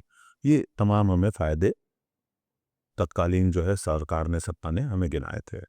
हम लोग बड़े खुश हुए थे कि भाई ऐसा होगा तो मुल्क तरक्की करेगा और उसका फ़ायदा ये होगा कि जितना भी ये पूरा काला धन है ये सब है वो वापस सिस्टम में आ जाएगा। करीब-करीब 40-50 लाख करोड़ की करेंसी होगी जो या बैक इकोनॉमी होगी वो समेट करके वापस हिंदुस्तान की अर्थव्यवस्था में आएगी और कुछ नहीं हुआ तो 5-10 लाख करोड़ की आएगी लेकिन आएगी। अब डिमोनेटाइजेशन होता है तीसरे चौथे दिन या दूसरे दिन ही मुंबई शहर के भायखला में एक प्राइवेट बैंक से 4 करेंसी ली जाती है। 500-500 के जो है वो 2 नोट, 2-2 हज़ार के 2 नोट एक आदमी लेकर के बॉम्बे एयरपोर्ट पहुंचता है। वहाँ से वहाँ इंतज़ार कर रहा है एक इंसान टिकट लेकर के, उसको दिया जाता है, वो ले करके दुबई पहुंचता है। दुबई में आईएसआई का एजेंट इंतज़ार कर रहा होता है, वो एयरपोर्ट से ही सीधे ले करके और कराची पहुंचता है। कराची में इंतज़ार कर रहा आदमी जो है उसे लेकर के खारजाई पहुंचता है। वहाँ पर जो है इन लोगों की प्रिंटिंग प्रेस है। वहाँ पर हमारे जो 22 सिक्योरिटी फीचर्स हैं नई करेंसी में, उसमें से 17 वो लोग डिकोड कर लेते हैं। उसमें से 11 या 12 तो हूबहू डिकोड करते हैं और 5 या 7 जो है वो पार्शियली कर पाते हैं, लेकिन 17 कर लेते हैं। और ये करेंसी जो है 20वें दिन हिंदुस्तान में मिलने लगती है। कश्मीर में 2 टेररिस्ट मारे गए, उनके पास भी मिलती है। नई करेंसी भी मिलती है, फेक करेंसी भी मिलना शुरू हो जाती है। वो तो ख्वाब ही टूट गया भाई कि आतंकवाद खत्म हो जाएगा। उनके पास पुरानी भी करेंसी थी, नई भी थी, फेक करेंसी भी थी। इसके बारे में खबरें शाया हुई हैं, छपी हैं। ये मैं अपने मुज़ापानी नहीं बोल रहा हूँ। और जिस समय में ये सारी घटना चल रही थी तब मैं छत्तीसगढ़ यात्रा पे था, बस्तर भी गया था मैं उसी समय में। कोंडागाँव भी गया था जो नक्सलवादियों का गढ़ है। वहाँ भी जो है आदिवासियों को बुला करके और हर आदिवासी को 4-4 हज़ार रुपए, 5-10-10 हज़ार रुपए दिए जा रहे थे कि जाओ और ये करेंसी जमा करके और अपने नाम से ले करके आओ और हमको यहाँ वापस जमा करो। और सैकड़ों करोड़ की करेंसी जो है नक्सल गैंग्स ने कन्वर्ट करवा ली थी 2 महीने के अंदर। तो ये तो सारा कुछ हुआ नहीं। दूसरी चीज़ आरबीआई का खुद का आंकड़ा ये कहता है, मनोरंजन राय नाम के मुंबई के एक आरटीआई एक्टिविस्ट हैं जिन्होंने कि आरबीआई से ये आंकड़ा निकाला। उसके तहत ये हमें पता चला कि कुल मिलाकर के 99.73% या कुछ जो है सारी करेंसी वापस आ गई है। सिर्फ इतनी सी ब्लैक मनी थी हमारे देश में। बाकी पैसा गया कहाँ? वो ब्लैक मनी गई कहाँ? सवाल ये खड़ा हुआ। किसी गैंग को कोई समस्या नहीं आई, किसी बिल्डर को कोई तकलीफ नहीं हुई। थोड़े समय के लिए झटका लगा उन्हें, है ना? जैसे मेरे और आपके घरों में आपकी हमारी पत्नियाँ, माताएँ, बहनें, ये लोग जो हैं घर खर्चे के या उनके खर्च के लिए जो पैसे दिए जाते हैं उसमें जमा कर के थोड़ा आटे के डब्बे में, चूड़ियों के डब्बे में जमा करके जो रखती हैं, उनकी वो बेचारों की सब संपत्ति छिन गई। सही बात है। सबसे ज़्यादा नुकसान इन लोगों सबसे ज़्यादा नुकसान तो उनका हुआ। उन बंदों का नहीं हुआ, उन हवाला रैकेटर्स का नहीं हुआ, क्योंकि जितने भी प्राइवेट बैंक्स थे, उन्होंने तो मुफ्त में करेंसी बदल-बदल के दी। सरकारी जितने बैंक्स थे, उन लोगों ने तो 2% से लेकर के और 40% तक पे करेंसी बदल करके दी। लोग बाहर लाइनों में खड़े रहते थे और हमने खुद मतलब अपनी आँखों से ये चीज़ देखी है। हम लोगों ने खुद जा करके मतलब इस चीज़ को प्रैक्टिकली अनुभव किया है कि कैसे बैकडोर से अंदर जो है chest and bags of currency जाते थे और भर के बाहर आते थे। और आप जो लोग कर रहे हैं मैनेजर या ये लोग ये बाकायदे सौदे करते थे उस समय। तो ये जो पूरा का पूरा एक ख्वाब था ये बिखरते हुए ज़्यादा देर नहीं लगी और इसका फ़ायदे से ज़्यादा नुकसान हो गया। मतलब किसी भी बैंक ने साथ नहीं दिया मेरे को लगता है। बिल्कुल नहीं दिया, बिल्कुल नहीं दिया। प्राइवेट बैंक तो धंधा करने आया है, वो क्यों करेगा? सही बात है। सरकारी बैंकों में इतना करप्शन है कि वो क्यों करेंगे? समस्या ये है ना और कमाने का सुनहरा मौका मिला है। हाँ, सबको। अब तो वो दौर खत्म हो गया कि भैया आप लोन लेने जाते थे घर के लिए या उसके लिए तो वो लोग अंडर द टेबल रिश्वत माँगा करते थे। आज से 20-30 साल पहले वो होता था कभी, शायद आपने कभी आज सुना सर आज भी तो माँगते ही हैं। नहीं मतलब मुझे अब तो अनुभव नहीं है कि मतलब इस तरीके से पैसा माँगा जाता है क्योंकि अब तो टारगेट है। और टारगेट अगर पूरा नहीं किया तो तुम्हारी सैलरी भी कटनी है, तुम्हारे सीआर भी खराब होनी है, तुमको पदोन्नति नहीं मिलेगी, तुम्हारी सैलरी नहीं बढ़ेगी, सब तमाम हो सकता है पेनलाइज हो। तो आजकल तो पैसा नहीं मांगा जाता है, बल्कि आपको बिठा करके चाय कॉफ़ी और कोल्ड ड्रिंक पिलाए जाते हैं कि सर प्लीज़ आप लोन ले लो मेरे से, कार का ले लो, अच्छा और कुछ नहीं तो पर्सनल लोन ही ले लो यार, 50,000 का ही ले लो, लेकिन ले लो। क्योंकि बैंक की जो इकोनॉमी है वो लोन पे चलती है, बैंक की इकोनॉमी आपके डिपॉजिट पे नहीं चलती। करेक्ट। आप जो डिपॉजिट करते हैं उस पे आपको लोग उनको ब्याज देना पड़ता है, लेकिन ज़्यादा बड़ा ब्याज जो है वो लोन लेने वालों से वो वसूलते हैं, तब उनको प्रॉफिट होता है। तो ये प्रॉफिट के लिए तो उनको लोन देना पड़ेगा, तो वो अब नहीं होता है। लेकिन ये मौका तो मिला ना उनको। हाँ, बड़े बिल्डर्स हैं, कॉर्पोरेट हाउसेस हैं, ये सब वो सब हैं। वो लोग अपनी खुशी से इनको जो टिप देते हैं काम करवाने के लिए मैनेजर्स को, या उनको फॉरेन टूर दे दिया या कुछ दे दिया, वो एक अलग मुद्दा होता है, किस्सा होता है। लेकिन कैश की कमाई का ये बड़ा बढ़िया सुनहरा मौका निकला था, और सबने उस गंदी गंगा में खूब डुबकियाँ लगाईं। आपदा में अवसर सबने ढूँढा। हाँ, यही मानवीय कमज़ोरी यही है कि आपदा में अवसर तो हर आदमी तलाशता है। अब जैसे मैं उस चीज़ को अगर मेरे तरीके से बोलूँ, तो मैं भी आपदा में अवसर तलाशने वाला सबसे बड़ा पहला इंसान है। एक आदमी मरता है, तो मैं खबर बनाता हूँ। वो आपदा है, दंगा होता है आपदा है, बम ब्लास्ट होता है आपदा है, लेकिन मैं खबर बनाता हूँ, उससे मेरा घर परिवार रोज़ी-रोटी चलती है। तो लेकिन वो मेरा काम है, वो मेरे खबर करना मेरा काम है, वो मैं गलत कुछ नहीं कर रहा। परंतु है तो वो भी वही चीज़। थर्ड पर्सन को देखेगा तो बोलेगा अच्छा ये तो फ़ोटो खींच रहे थे, रील बना रहे थे, वीडियो क्लिप बना रहे थे। बहुत बहुत इस बारे में जो है कंट्रोवर्सीज़ होती हैं, बहुत लोग जो है आक्रोश के साथ में जब पत्रकारों को गाली देते हैं। एक मुझे कहीं की घटना याद आती है, वहाँ पर जो वो रोपवे होता है, उसमें ट्रॉली में बैठे हुए जो 1-2 लोग हैं, वो लटक गए थे। रोपवे जो है बीच में 400-500 फुट ऊपर ही अटक गई थी, और उसमें जो है चिल्ला रहे हैं वो मदद के लिए। अब 2 पत्रकार उनसे दूर खड़े हुए हैं, करीब 1000 फुट दूर। वो क्या कर सकते हैं? लेकिन वो अपने कैमरे से उस घटना को शूट कर रहे हैं। बाद में दुनिया ने गालियाँ दी कि लोग मर रहे हैं और ये जो है जलसा मना रहे हैं। नहीं साहब, उन्होंने पुलिस को इन्फॉर्म किया, उन्होंने दमकल को इन्फॉर्म किया। अब वो तो फ़िल्मों के हीरो नहीं है ना कि दौड़ते हुए जाएँगे, खंभे पे चढ़ जाएँगे, फिर जो है वो अपना बेल्ट निकाल कर के और उसके ऊपर तार के ऊपर लटका लेंगे और खुद वहाँ पे होते हुए चले जाएँगे, फिर उनको बचा लेंगे। ये तो वो नहीं कर सकते। साधारण इंसान के बच्चे हैं वो। वो कमांडो भी नहीं है, या वो एनडीआरएफ के ट्रेन्ड जो है रेस्क्यूअर्स भी नहीं है। करेक्ट। तो उन्होंने अपनी सामाजिक, नैतिक और नागरिक ज़िम्मेदारी निभाने के साथ ही साथ में अपनी कार्मिक ज़िम्मेदारी भी निभाई। करेक्ट। तो वो हीरो हैं, वो विलेन नहीं हैं।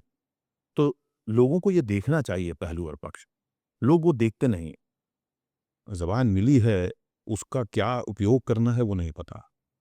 विचार मिले हैं, उनका सदुपयोग करना है, दुरुपयोग करना है नहीं पता, बस बोल देना। जैसे आपने बोला सर दाऊद और जिंदा है और काम भी कर कुछ तो काम करते होंगे ना, सब काम करते रहते हैं। तो अंडरवर्ल्ड भी चलता ही होगा कुछ ना कुछ तो। या इंडिया में आज उनका कौन है राइट हैंड जो ये काम करवाता है सारे? इंडिया में अब राइट हैंड, लेफ्ट हैंड वाले जैसे लोग तो उनके कोई ऐसे खास नहीं बचे हैं। लेकिन हाँ, पुराने जो वक़्त के लोग बचे हुए हैं, वो अपने-अपने कामकाज वो लोग कर रहे हैं।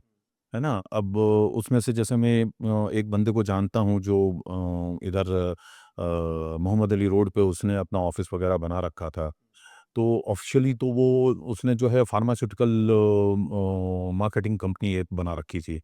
लेकिन अंडर दैट गार्ब, उसके पर्दे के पीछे, वो वियाग्रा की तस्करी जो है वो खाड़ी देशों को करता था। और कुछ देशों से कैंसर के इंजेक्शन जो है वो उनकी तस्करी करता था।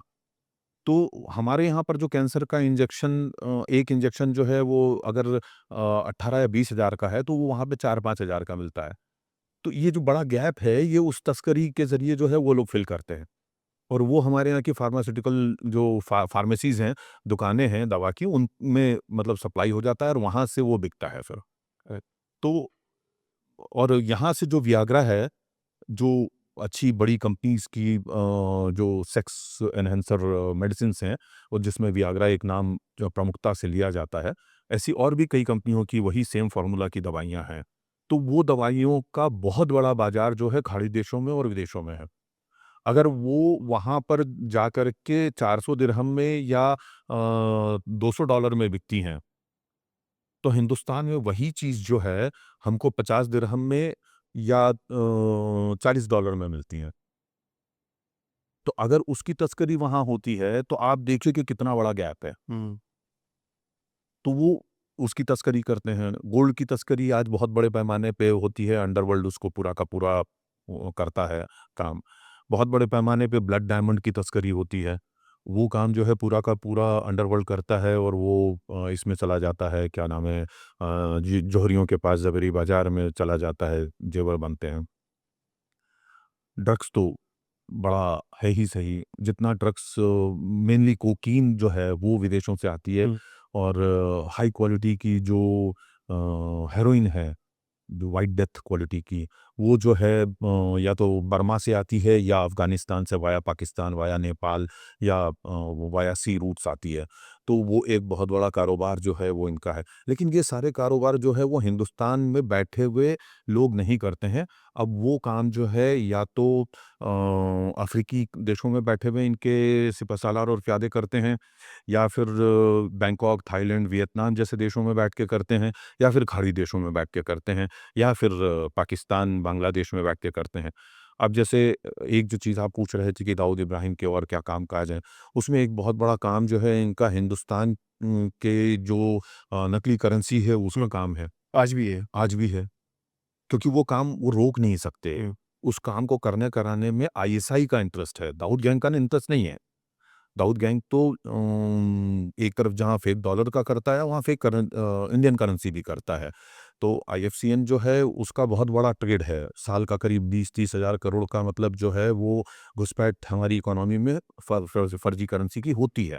और ये दाऊद गैंग नहीं करता है, दाऊद गैंग से करवाया जाता है ये आईएसआई के द्वारा, क्योंकि वो भारत की अर्थव्यवस्था को खराब करना चाहते हैं।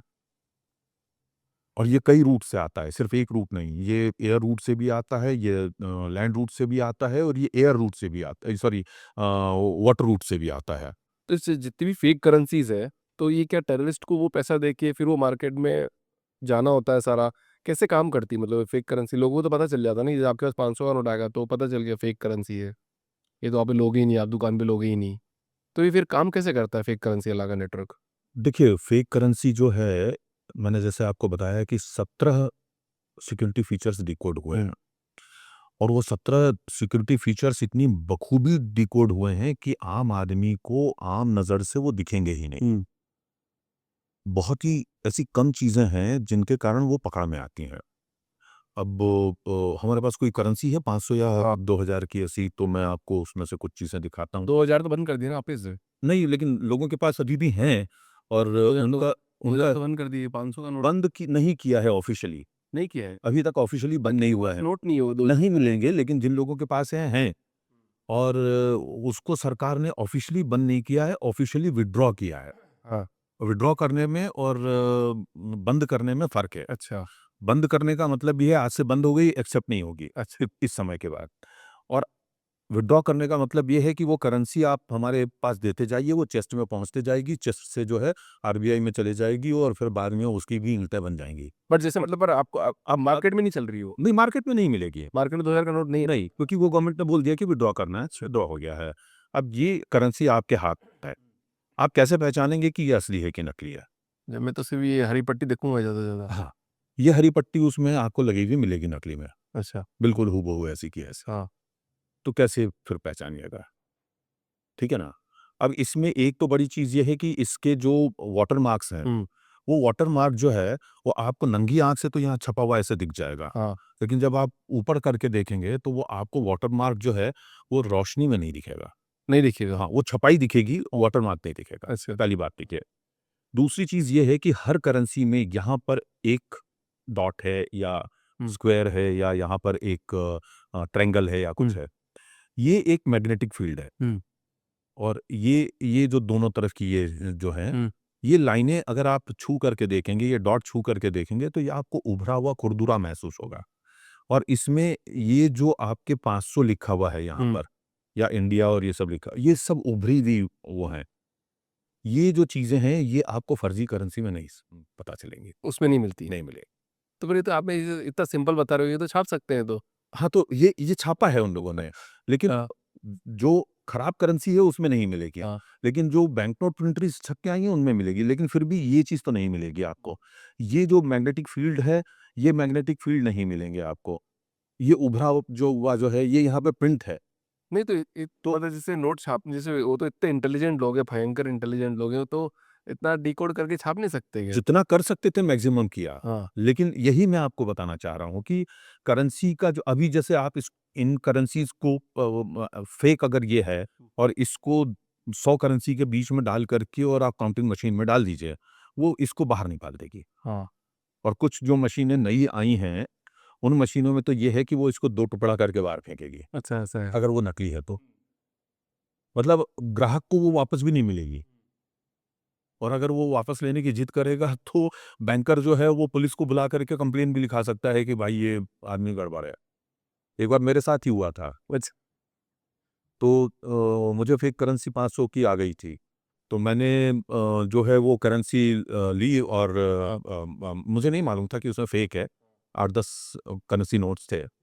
तो मैं वो लेकर के और बैंक में गया, जमा किया मैंने। तो उसमें उसने 2-3 बार किया, वो हर बार बाहर आती गई, फिर वो बोले कि ये फेक है।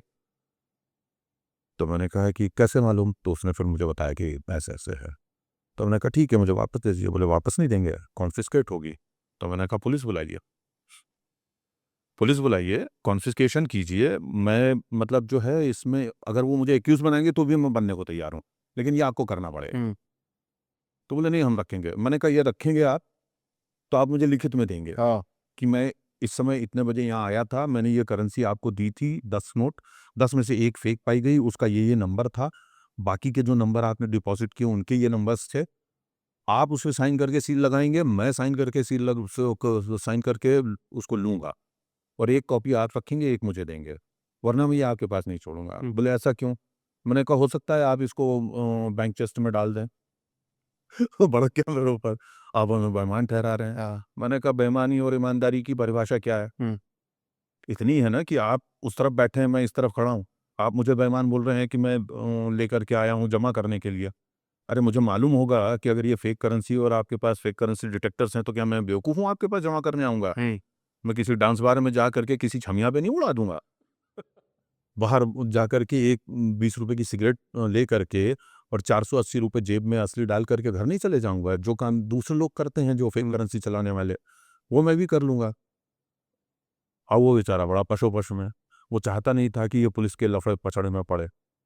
तो बोले साहब मैं आपको तो ये दूँगा नहीं। तो इतने में ये सारी बातें जो है वहाँ के एक डिप्टी मैनेजर हैं वो सुन रहे थे। वो मुझे बहुत अच्छे तरीके से जानते थे कि मैं कौन हूँ, क्या हूँ। वो आ गए काउंटर पे, बोले क्या हुआ सर? बहुत देर से देख रहा हूँ आप लोगों का कुछ चल रहा है। साउथ इंडियन थे वो और वो बहुत पसंद करते थे मेरी जर्नलिज़्म को और इसको तो। वो साउथ इंडियन होने के बावजूद मुझे हिंदी के अखबार में पढ़ा करते थे। तो वो बोले कि मैंने कहा ऐसा-ऐसा है। बोले सर सिस्टम है और आम लोगों को इसमें प्रॉब्लम में नहीं पड़ने का तो प्लीज़। मैंने कहा अच्छा, आपको नहीं पढ़ना है ना, आप एक काम कीजिए, इस करेंसी को आप क्रॉस मार्क कीजिए, कैंसेल्ड लिखिए, वापस मुझे दीजिए। बोले yes I can do that. हुँ। हुँ। और वो करेंसी मैं लेके आया। मैं उसको सिस्टम में नहीं छोड़ना चाहता था। मैं उसकी वफ़ादारी पे, ईमानदारी पे शक नहीं कर रहा था, फिर भी मैं उसको नहीं छोड़ना चाहता था।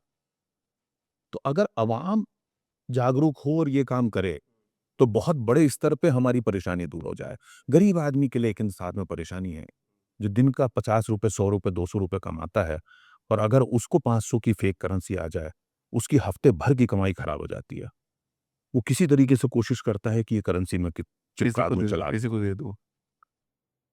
भारत सरकार को ये करना चाहिए कि अगर करेंसी किसी के पास में फेक आ गई है, तो उसकी वो खाना-पूर्ति करे। वो जेन्युइननेस देखे कि वो गरीब आदमी है, बीपीएल के अंडर है या क्या चीज़ है उसके साथ और उसको वो वापस उतना पैसा दे। वरना वो फेक करेंसी सर्कुलेशन में बनी रहेगी, उसको कोई रोक नहीं सकता। अब मैं आता हूँ कि फेक करेंसी का कारोबार कैसे होता है और कैसे आती है। फेक करेंसी जो है, आने के कई तरीके हैं। वायु मार्ग से आती है, जल मार्ग से आती है और थल मार्ग से आती है। थल मार्ग से आने के लिए चीन से वाया नेपाल होकर के आती है। खाड़ी देशों से जो है वो बड़े पैमाने पे हवाई जहाज़ों से आती है। ढाऊ जो चलते हैं पाकिस्तान और कराची से, पाकिस्तान के कराची या और जगहों से, और खाड़ी देशों से ढाऊ या वाहन बोलते हैं, वो करीब 20 मीटर से लेकर के 50 मीटर तक के लकड़ी के बने हुए प्राचीन टेक्नोलॉजी के जहाज होते हैं, जिनमें कारोबार सदियों से हो रहा है। वो आज भी हमारे और उन देशों के बीच में चलते हैं। उनमें अनाज आता जाता है, बकरियां आती जाती हैं और कुछ सामान। उनके ज़रिए भी सोना और ड्रग्स और ये आते हैं, फेक करेंसी आती है। डिप्लोमेटिक पाउच में आती है। यानी जो डिप्लोमेट्स हैं, जो भारत में किसी भी देश के, वो लोग भी डिप्लोमेटिक पाउच में लेके आते हैं। ऐसा एक केस जो है दिल्ली में हो चुका है, पाकिस्तानी एम्बेसी के एक बंदे को इस ऐसा करते हुए पकड़ा गया है, लेकिन उनको चूंकि डिप्लोमेटिक इम्यूनिटी है इसलिए उनको अरेस्ट नहीं किया, परंतु उनका पूरा सूटकेस भरा हुआ जो है करेंसी का वो जब्त हुआ है। अरेस्ट नहीं करते। अरेस्ट नहीं कर सकते आप, उनको देश निकाला दे सकते हैं अधिकतम, तो उनको वापस भेज दिया। एक बार एक पाकिस्तानी ही जो आपका एम्बेसी है, उनके यहाँ के एक बहुत सीनियर मोस्ट ऑफिशियल का ड्राइवर जो है, बिजली का बिल जमा करने गया था। उस बिजली के बिल को जमा करते समय कुछ 20 एक करेंसी होगी, शायद 500 के नोट की, शायद 4000 रुपये या कुछ जो भी बिल होगा वो, उसमें 4 करेंसी जो है वो फेक करेंसी निकली थी। और उस ड्राइवर को जो है दिल्ली विद्युत बोर्ड के जो कैशियर था, उसने पुलिस बुला करके अरेस्ट करवा दिया था, और वो कहानी जो है वहां तक पहुंची थी कि हमको तो मेम साहब ने दिए थे, ये करेंसी उनका दिया हुआ है। तो मतलब इस तरीके से भी आता है, बहुत सारी कंटेनरों में भर के आता है। आपको क्या मालूम है स्टफिंग जो हुई है उसके अंदर किस चीज की है? आपने कहा कि साहब इसके अंदर किताबें हैं।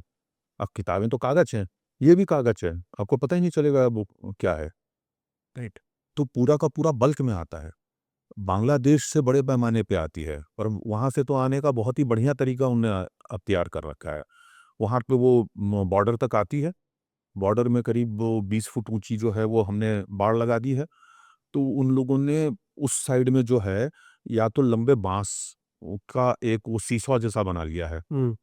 तो एक तरफ जो है वो छोटा हिस्सा रहता है पाइवटल पे, उसमें इस तरफ जो है कुछ वेट बांध के रखते हैं, ठीक है, और उसको ऊपर करते हैं। तो आगे का हिस्सा जो है बूम टाइप का वो नीचे होता है, उसमें वो बंडल बांधते हैं, और फिर उसको नीचे करके और ऐसा घुमा करके और वहां से ले जा करके और फिर नीचे ड्रॉप कर देते हैं। दूसरा तरीका ड्रोन से डालने का है। तीसरा तरीका खुद फेंकने का है। चौथा तरीका जो है छोटे बंडल बना के बड़ी बड़ी गुलेल बनाई हुई है उनसे फेंकने का है। और एक तरीका जो है पाकिस्तान और बांग्लादेश बॉर्डर पे हमने ये भी देखा कि उन लोगों ने उसके नीचे से सुरंग बना ली है। उस सुरंग में जो छोटे कद के लोग हैं, दुबले पतले, उनके आगे वो बंडल रख देते हैं, वो उसको चूहे की तरह से धीरे-धीरे करके और हमारी सरहद तक लेके आते हैं, और वहाँ से बाहर निकाल करके और खुद वापस हो लेते हैं। फिर इनके बंदे आते हैं, उठा करके ले आते हैं। बट जैसे ये फेक करेंसी मान लो बनाने का भी तो कॉस्ट होता है ना, कि उसको बनाने के लिए भी सामान लगेगा, चीज़ लगेगी, उसको बनाने का एक पैसा लगा, फिर उन्होंने पैसा लगा के मार्केट में डाल दिया, तो वापस उनको रिटर्न कैसे मिलता है सब कुछ? देखिए, ये फेक करेंसी का जो कारोबार आईएसआई करवा रही है, उसको तो प्रॉफ़िट से मतलब नहीं है, ठीक है? उसको तो सिर्फ़ इस बात से मतलब है कि हिंदुस्तान की इकोनॉमी कैसे बर्बाद की जाए। हाँ, तो वहाँ तो मामला ये प्रॉफ़िट का ख़त्म हो गया। हाँ। अब रह गई बात ये कि उस और फेक करेंसी छापने का कितना खर्च होता है? एक एक करेंसी छापने का ₹1, कुछ भी ₹2 खर्च हो पैसा लग उतना ही हाँ, लगता है। आप असली करेंसी, असली इंक और असली बाकी सब चीज़ों से छापेंगे, तो आपको ₹10-20 का हुँ, खर्च आएगा, हुँ, वरना तो उनको खर्च नहीं है कुछ, हुँ। ₹1-2 का खर्चा है। इनसे फ़ायदा है कि मतलब जैसे हिंदुस्तान की इकोनॉमी को बर्बाद करने के लिए बस उससे फंड्स पैसा अंदर डाले जा रहे पुश हो कर रहे हैं। कि आपका फेक करेंसी होना चाहिए। हाँ, जैसे ड्रग्स पुश किया जा रहा है, हाँ, कि आपकी जवान पीढ़ी को बर्बाद करने के लिए, वैसे इकोनॉमी खराब करने के लिए हो रहा है। तो अब जब ये पैसा आपकी इकोनॉमी में पुश हो रहा है, तो उसमें उनको फ़ायदा नहीं है। लेकिन डी कंपनी को तो खर्चा होता है ना। डी कंपनी वहाँ से जब यहाँ लाती है, तो उसमें उनके एक्सपेंसेस शामिल हैं। करेक्ट। तो ये लोग क्या करते हैं कि जो फेक करेंसी ये लोग खुद नहीं चलाते, तस्कर खुद नहीं चलाता, वो बेचते हैं दूसरे लोगों को, हुँ, और 40% कीमत लेके 100 रुपए के सामने 40 रुपए ले करके ये करेंसी दे देते हैं। किसी को 45 रुपए में देते हैं, किसी को 50 में भी देते हैं। अब बीच में एक केस हुआ था बीटी स्टेशन पे। वहाँ पे एक छोटा-सा बच्चा था, कुछ 8 साल का, और एक बच्चा था 12 साल का। ये दोनों बच्चे जो है फेक करेंसी चलाते हुए पकड़े गए। छोटे-छोटे स्टॉल्स पे जाते थे, कुछ खरीदते थे छोटा-मोटा सामान, 500 का नोट देते थे और बाकी पैसा ले जा करके अपने बाप को देते थे, जो कि एक किसी जगह पे स्टेशन्ड होता था, बैठा रहता था। तो ये उन दोनों का काम था। पुलिस ने जब इन दोनों को पकड़ा बच्चों को, तो इन्होंने बाप का बताया। बाप के पास गए तो बच्चों के पास से 2-4 और करेंसी मिली, बाप के पास से 10-12 करेंसी मिली। फिर ये जहाँ रह रहे थे जिस छोटी-सी लॉज में, वहाँ पहुँचे तो वहाँ से और भी बड़ी मात्रा में मिली। कुछ 18-20 हज़ार रुपए की फेक करेंसी ये मिली, ऐसा कुछ 30 हज़ार रुपए का, जो भी, मुझे आंकड़ा अभी याद नहीं है ठीक से। ये बंदा जो है ये नेपाल का मूल निवासी था और इसको नेपाल में किसी डी कंपनी के एजेंट ने या फेक करेंसी जो पुश करने वाले लोग हैं, या तो वहाँ पे वो अंसारी था, उसके लोग थे, या दिलशाद बेग का जो बेटा था वो तो था, उनमें से किसी ने ये करेंसी जो है, उनकी टीम में से किसी ने इनको दी थी किस पैसे के एवज में, और वो बॉम्बे आकर के और वो चलाया करते थे। और ये काम वो पहले भी 2-3 बार कर चुके थे और उनको लत लग गई थी इस आसान कमाई की, तो वो लोग रेगुलर आकर के ये कर रहे थे। तो ऐसे लोग जो है वो बहुत बाज़ दफ़ा पकड़े गए हैं। और हमारे यहाँ पे बॉम्बे में तो ये करेंसी चलाना बड़ा आसान हो रखा था कि भैया आपको मौज-मज़े करने हैं, आप किसी डांस बार में चले गए, किसी शराब खाने में चले गए, आपने बेहतरीन दारू-वारू, बियर-वियर पी ली, लड़कियों के ऊपर थोड़ा पैसा उड़ा लिया, आपका मौज-मज़ा भी पूरा हो गया, और ज़रूरत पड़ी तो, अरे यार एक काम कर, ये ज़रा 50 नोट हैं, इसका छुट्टा दे दे। उनको लगता है कि अरे भाई ये छुट्टा ले करके तो लड़कियों पे लुटाएगा। उसमें से 10-20 नोट 50 के 100 के उड़ा करके, बाकी ले करके बिल भर के और बाहर निकल जाते हैं। बिल भी भरते हैं तो फेक करेंसी से ही। आपने डांस बार की बात बार-बार कर रहे हैं अपन इसमें। तो पहले तो डांस बार बहुत एकदम खुले में चलते थे। आप गए हो कभी डांस बार देखा है आपने? सैकड़ों बार, हज़ारों बार। सारे गैंगस्टर आते हैं वहाँ पे? नहीं, सारे गैंगस्टर नहीं आते। सारे गैंगस्टर नहीं आते हैं। आम इंसान, अवाम वहाँ पे बड़े पैमाने पे होता है। अंडरवर्ल्ड भी वहाँ पे आता है, क्रिमिनल भी आता है, बड़े-बड़े उद्योगपति और पैसे वाले लोग भी आते हैं। मैं आपको एक बात बताता हूँ, बहुत ही दुखद चीज़ है ये। जैसे मैंने बताया कि मिलों के बंद होने से अंडरवर्ल्ड जो है, उसको बड़े पैमाने पे खाद-पानी मिला, क्योंकि जो बेरोज़गार हुए मज़दूर और उनके लड़के-बच्चे, उनको काम नहीं मिला, तो वो लोग अंडरवर्ल्ड में आए और बहुत बड़े पैमाने पे आए। वैसे ही इन मिल मज़दूरों की बेटियाँ, बहनें और पत्नियाँ जो हैं, बड़े पैमाने पे डांस बार में वेट्रेस बनी या बारबालाएँ भी बनी। ये बहुत बड़ी त्रासदी है। और डांस बार को फ्यूल करने में, उसको बढ़ाने में मिलों की हड़ताल ने मुंबई की बहुत बड़ा योगदान दिया है। और उसका नतीजा ये निकला कि वहाँ की जो पूरी इकोनॉमी है, एक ब्लैक इकोनॉमी, वो डांस बार के ज़रिए खड़ी हुई। एक वक़्त रहा है कि साल का लगभग 2 लाख करोड़ का तक कारोबार जो है, ये डांस बार किया करते थे। और दूसरे नंबर पे जो है डांस बार्स को बड़ा करने में, बूम लाने में शेयर मार्केट ने योगदान दिया। कैसे? आपको याद होगा हर्षद मेहता का जो काल था, उस दौर में खूब शेयर मार्केट में पैसा छप रहा था।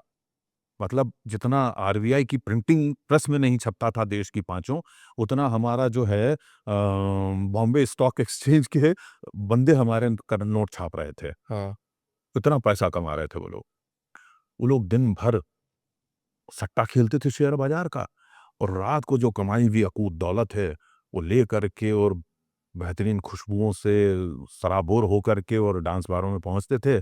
आज ये लौंडी मेरी है, आज ये रक्कासा मेरी है, आज ये आइटम मेरी है, आज ये छमिया मेरी है। बस उसके ऊपर पैसा उड़ाया जा रहा है। लड़कियाँ देख लेती हैं, अच्छा ये धूर है। धूर बोलते हैं वहाँ पे बकरा को। बार बा बार डांसर्स की ये कोड लैंग्वेज है कि ये धूर है। तो वो बस आएँगी और फिर उसके सामने चटक-मटक उनका चालू हो जाएगा और वो पैसा आपसे लपेटना शुरू कर देंगी। और वो पैसे अब जो बंदा पैसे देता है, ये बड़ी स्मार्ट होती हैं। ये आपसे पैसा लेंगी नोट ऐसे, और उसी नोट को आपके गाल पे ऐसे छुआ कर की ओर निकल जाएँगी। आप उतने में ही आह्लादित हो जाते हैं, खुश हो लेते हैं, जबकि उसने अपने हाथ से भी नहीं छुआ आपको। तो ये हरकतें वो किया करती थीं, जो अच्छा खासा पैसा कमा लेती थीं या मतलब कुछ हो लेता था। कई लड़कियाँ जो हैं इनके साथ में हमबिस्तर होने के लिए भी रातों में जाया करती थीं। कई स्टडी उनको दूर बना लेती थीं कि इसको तो काटो, और जब तक इस बकरी का दूध निकल रहा है, इस मुर्गी के अंडे मिल रहे हैं, तब तक इसको लो अंडे या दूध दो, और जिस दिन उसका मन भर गया या वो खत्म हो गया और चार आएँगे। एक-एक बार वाला को देखा है मैंने, एक-एक वक़्त में 10-10, 15-15 दूध सँभालती थीं, और महीने के मतलब 25-50 लाख, करोड़, 2 करोड़ कमाना उन लोगों के लिए बहुत छोटी बातें थीं। और जैसे तेलगी का ही किस्सा बड़ा मशहूर है कि उसने एक वक़्त में लाख करोड़ 1 करोड़ रुपए उड़ा दिए थे। 1 करोड़ नहीं था, वो थोड़ा-सा कुछ कम था, आंकड़ा कुछ 86 लाख के आसपास का था। ऐसे ही तरन्नुम नाम की एक डांस गर्ल थी, दीपा बार में हुआ करती थी, जो कि मैच फिक्सिंग कांड में अरेस्ट हुई थी। उसके ऊपर भी लाखों रुपए उड़े थे, उसको भी करोड़ी बार वाला कहा जाता है। तो हमारे यहाँ भी डिग्रियाँ हैं कि ये करोड़ी बार वाला कैसी है। तो हाँ। वो इन लोगों का पूरा ये एक ब्लैक इकोनॉमी उस वक़्त चला करती थी।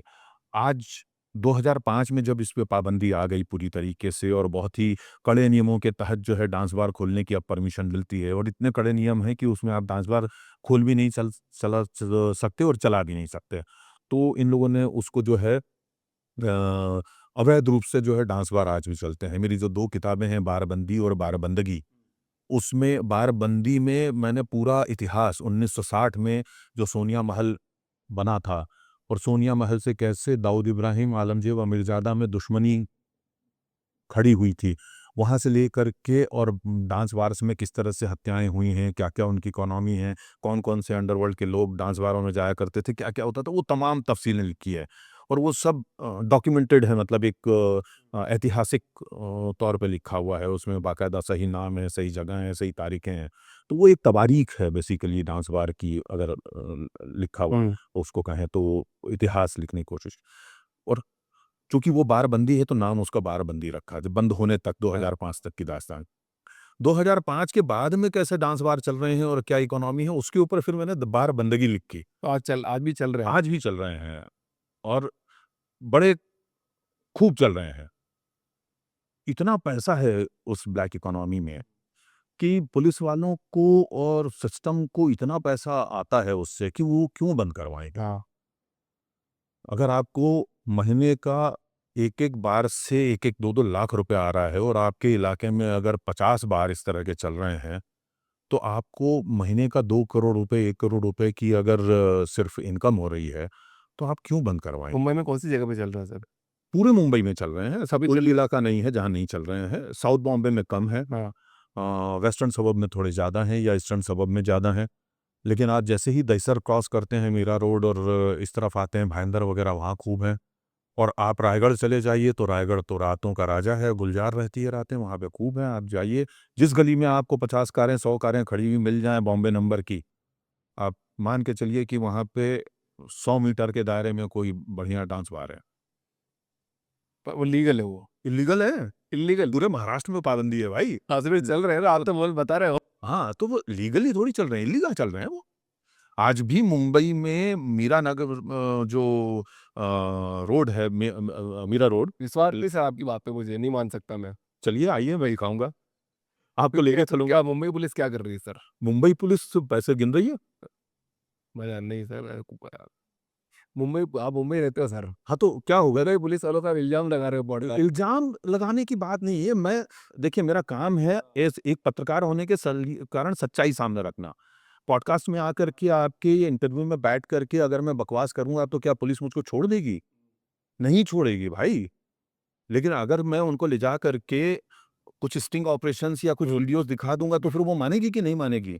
और वो छोड़िए ना, आप इस पे जाइए, क्या बोलते हैं, यूट्यूब पे, हुँ।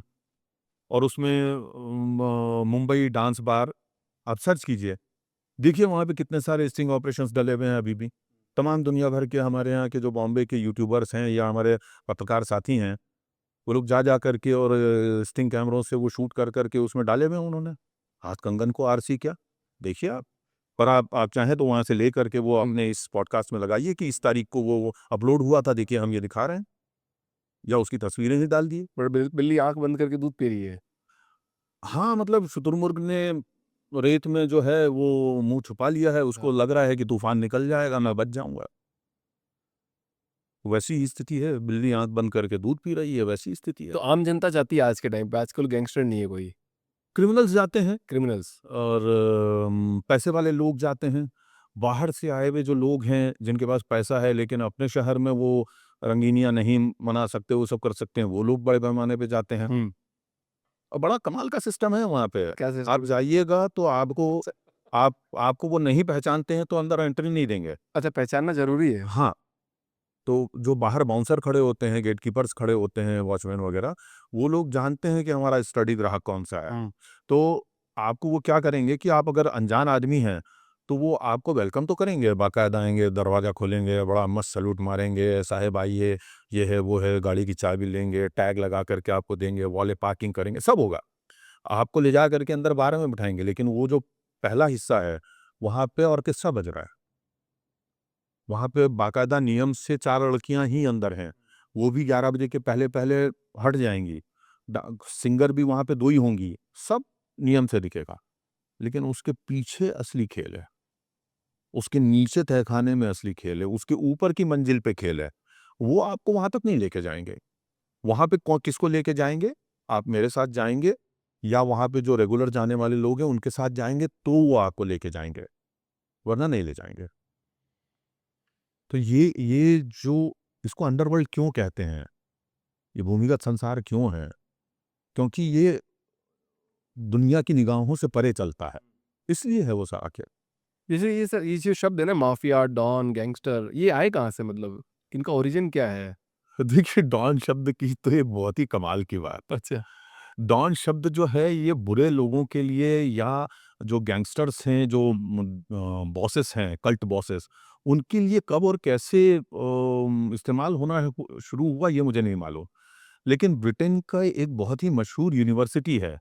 उस यूनिवर्सिटी में प्रोफ़ेसर्स के ऊपर जो एजुकेशनिस्ट होता है, जो शैक्षणिक उस्ताद होता है, हुँ, उसकी डिग्री डॉन है। अच्छा उसके लिए डॉन। हाँ, आप अगर वो सर्च करेंगे डॉन की हिस्ट्री तो आपको वो चीज़ मिलेगी और ये बड़ी इंटरेस्टिंग चीज़ है। इसी तरीके से माफ़िया है। माफ़िया शब्द जो है, ये आज भी इटली में बुरे लोगों के लिए इस्तेमाल नहीं किया जाता है। अगर आपने वहाँ पे कुछ ब्रेवरी का, बहादुरी का काम किया है, तो आपके लिए वो बोलेंगे, "ओह! Mafia show." ठीक है? उसका कारण ये है कि माफ़िया शब्द की उत्पत्ति कुछ आज से कुछ 100 150-200 साल पहले एक नॉवेल में मिलती है। वो नॉवेल जो है अमेरिका के शिकागो की एक जेल के ऊपर लिखे हुए नॉवेल से आया है। मतलब चलन में, प्रचलन में। लेकिन उसके पहले इटली में जो फ्रांसीसियों के खिलाफ युद्ध हुआ था, पहला क्रांतिकारियों ने जो लड़ाई शुरू की थी, तो वहाँ का जो पहला क्रांतिकारी दल था, उन लोगों का एक सूत्रवाक्य था, मोर्टे आलिया अनालिया इतालिया फ्रांसिसिया, ऐसा। तो उसका मतलब MAFIA, अच्छा, ठीक है? उसमें उसका अर्थ था कि फ्रांसीसियों का लहू इतालवियों की पुकार है, उनकी माँग है, उनका मतलब जज़्बा है। उनको निकालना है हमें। तो उसके जो पहले-पहले अक्षर हैं, मूर्ते आलिया आलिया फ्रांसिसिया इटालियाना आलिया, उसका जो है वो एब्रिविएशन वो बना है माफिया शब्द हुँ, और उसका इस्तेमाल जो है एक जेल के ऊपर लिखी हुई जो नॉवेल है, उसमें एक अमेरिकन उसने किया था। हुआ ये था कि ये जो क्रांतिकारी थे, इन्होंने बड़े इनके कठोर नियम थे और उसमें बगावत की सज़ा मौत थी और मौत का मतलब ये नहीं था कि हम मारेंगे, हम तुमको हथियार देंगे, तुमको खुद को आत्महत्या करनी है, हाराकिरी करनी है। जैसे याकुज़ा गैंग में जापान में है, तो वहाँ पर ये है कि अगर आपने कोई छोटी-मोटी गलती की है, तो वो आपको ही चाकू देते हैं और आपको ही अपना अंगूठा काटना पड़ता है या उँगली काटनी पड़ती है। और यदि आपने ऐसा कोई कांड किया है, बगावत की है, तो वो आप ही को चाकू देंगे और आप ही को पेट में मारना है। वहाँ पर हाराकिरी मतलब करवाई जाती है अब ऐसा है। याकुज़ा गैंग में। तो याकुज़ा गैंग, हाँ, बड़ी तो पावरफुल गैंग है ये। जापान की सबसे बड़ी गैंग है वो सॉरी गैंग है वो, बहुत खतरनाक और इतना ऑर्गेनाइज़्ड गैंग आपको बहुत मुश्किल से कोई दूसरे दिखाई देंगे। क्या नहीं है उनके पास। एविएशन कंपनी उनके पास है, चेन ऑफ शॉप्स उनके पास है, हर तरह की सब। और वो किसी को जा करके धमकी ये नहीं देते हैं कि पैसा दे नहीं तो तुझको मार देंगे, ना। वो सोसाइटी के पास जाते हैं, बिल्डिंग सोसाइटीज़ के पास में, आप हमारी कंपनी का वो रखिए हाउसकीपिंग, नहीं तो हम आपकी बिल्डिंग बॉम्ब कर देंगे। अच्छा ऐसा। Oh my God! तो इंडिया में कोई बचा है क्या ऐसा, कोई इतना बड़ा कोई बड़ा गैंग बचा है इंडिया में, ऐसा कोई है? अभी लॉरेंस बिश्नोई थोड़ी बहुत कोशिश कर रहा है, वरना तो हिंदुस्तान में अंडरवर्ल्ड नाम की चीज़ अब उस लेवल पे नहीं बची। पूरा खत्म, एकदम साफ है पूरा। सिर्फ क्रिमिनल्स बचे हैं छोटे-छोटे। क्रिमिनल्स बचे हुए हैं, जो गैंगस्टर्स हैं उत्तर प्रदेश में, नॉर्थ में या कुछ जगहों पे, जिनको कि आप बाहुबली कह लीजिए, हाँ, बाहुबली। वो कुछ लोग बचे हुए हैं, वरना उनके भी बहुतों के तो दिन पूरे हो गए हैं। वो उन लोगों का इस तरीके से ही कारोबार चल रहा है, लेकिन जो इसको ऑर्गेनाइज्ड गैंग कहते हैं, वो अब ना के बराबर है, और जो हैं, वो उस लेवल के, उस पैमाने के नहीं बचे हैं। कत्लो-गारत से तो अब सब दूर है। अब तो कौन है यार 25-50 लाख, 1 करोड़ की सुपारी के लिए अपने 50 लोग लगाएगा, उनके फिर मुकदमे लड़ेगा, उनको फिर सँभालेगा, उनका घर-परिवार सँभालेगा। कौन इन झंझटों में पड़े? सी सीधे 100 करोड़ की एक बार ड्रग्स भेजो, 500 करोड़ का धंधा हो गया, अपना घर बैठो। ठीक है ना? गोल्ड के कंसाइनमेंट भेजो, 1-1 किलो, 2-2 किलो के कंसाइनमेंट आ रहे हैं। आज की तारीख में जो है 1 किलो के ऊपर कम से कम 6 लाख रुपए का प्रॉफ़िट मार्जिन है, गोल्ड कंसाइनमेंट। गोल्ड कंसाइनमेंट में, ईच केजी। कुछ समय पहले तक जब मतलब इन सब के रेट डिसाइडेड है, गोल्ड आप इतना स्मगल करोगे तो इतना रुपए मिल जाएगा, ऐसे-ऐसे। मतलब रेट डिसाइडेड नहीं है, वक़्त के हिसाब से वो धन जो है ऊपर-नीचे होता है। पहले जब गोल्ड जो है 50-60 लाख रुपए किलो होता था, तो करीब 4 साढ़े 4 लाख, 4 लाख रुपए, साढ़े 3 लाख रुपए पर केजी की बचत हो जाती थी, सारे खर्चे काट के। और आज जो है जब वो गोल्ड जो आपका है करीब 1,20,000 से 1,40,000 के बीच फ्लक्चुएट कर रहा है, तो आपको 6 साढ़े 6 लाख रुपए तक की बचत हो जाती है। अब वो डिपेंड करता है कि आपने कैसे गोल्ड मँगाया है और कैसे आप उसको बाहर निकाल रहे हैं। अगर वो वाया एयरपोर्ट आ रहा है या वाया ढाऊ आ रहा है या वाया वाया लैंड आ रहा है, तो उसमें फिर धरपकड़ भी हो जाती हैं। कई बार ये होता है कि साहब कस्टम ऑफ़िसर्स को या इंटेलिजेंस ऑफ़िसर्स को बेवकूफ़ बनाने के लिए किसी के साथ में 200 ग्राम जो है वो लाते हुए पकड़वा देते हैं और सारा सिस्टम उनके पीछे पड़ जाता है। साइड में उसे 5 लाख 5 किलो 10 किलो पार करवा देते हैं। ये सिस्टम भी वहाँ चलता है। अभी जितने जितने बड़े-बड़े पॉलिटिशियंस हैं, ऐसा तो जैसे रील में आता है ना कि गैंगस्टर बचे नहीं पर ये गैंगस्टर हो गए हैं। बड़े-बड़े सीएम के नाम आ जाते हैं उसमें। आपको लगता है ऐसा है या ये सब भी फेक है? देखिए, रील्स का और इन सब का तो मामला मैं नहीं कुछ उसके ऊपर दावा कर सकता या कह सकता। लोगों के, मैंने जैसे बोला कि ज़बान है, दिमाग विचार हैं, उसका दुरुपयोग करो, सदुपयोग करो, उनके ऊपर है। आपके पास में यदि सबूत नहीं है और आप किसी राजनीतिक के ऊपर ये आरोप आयद करते हैं कि वो डॉन है या वो क्रिमिनल है, तो ऐसा नहीं होता है। हाँ, इन लोगों के अंदर-खानी संपर्क होते हैं, आपस में ये लोग मिले हुए होते हैं, काम करते कराते हैं, ये सबको पता है। हम लोगों ने बहुत कुछ ऐसी चीज़ें देखी हैं, जानी हैं, लेकिन हम लोग उसके बारे में कभी खबर नहीं बना पाए क्योंकि सबूत नहीं होते। अच्छा। और जब सबूत नहीं होंगे तो कौन जेल जाना चाहेगा? इज़्ज़त हतक का मुकदमा जो है, वो करते हुए उन्हें देर नहीं लगती। उनके पास वो पैसा है, वकीलों की फ़ौज है, उठाएँगे और आपको जेल भेजेंगे। तो आप वो खबर छापेंगे ही क्यों? हुँ। सिर्फ़ वर्ड ऑफ माउथ से खबरें नहीं बनती।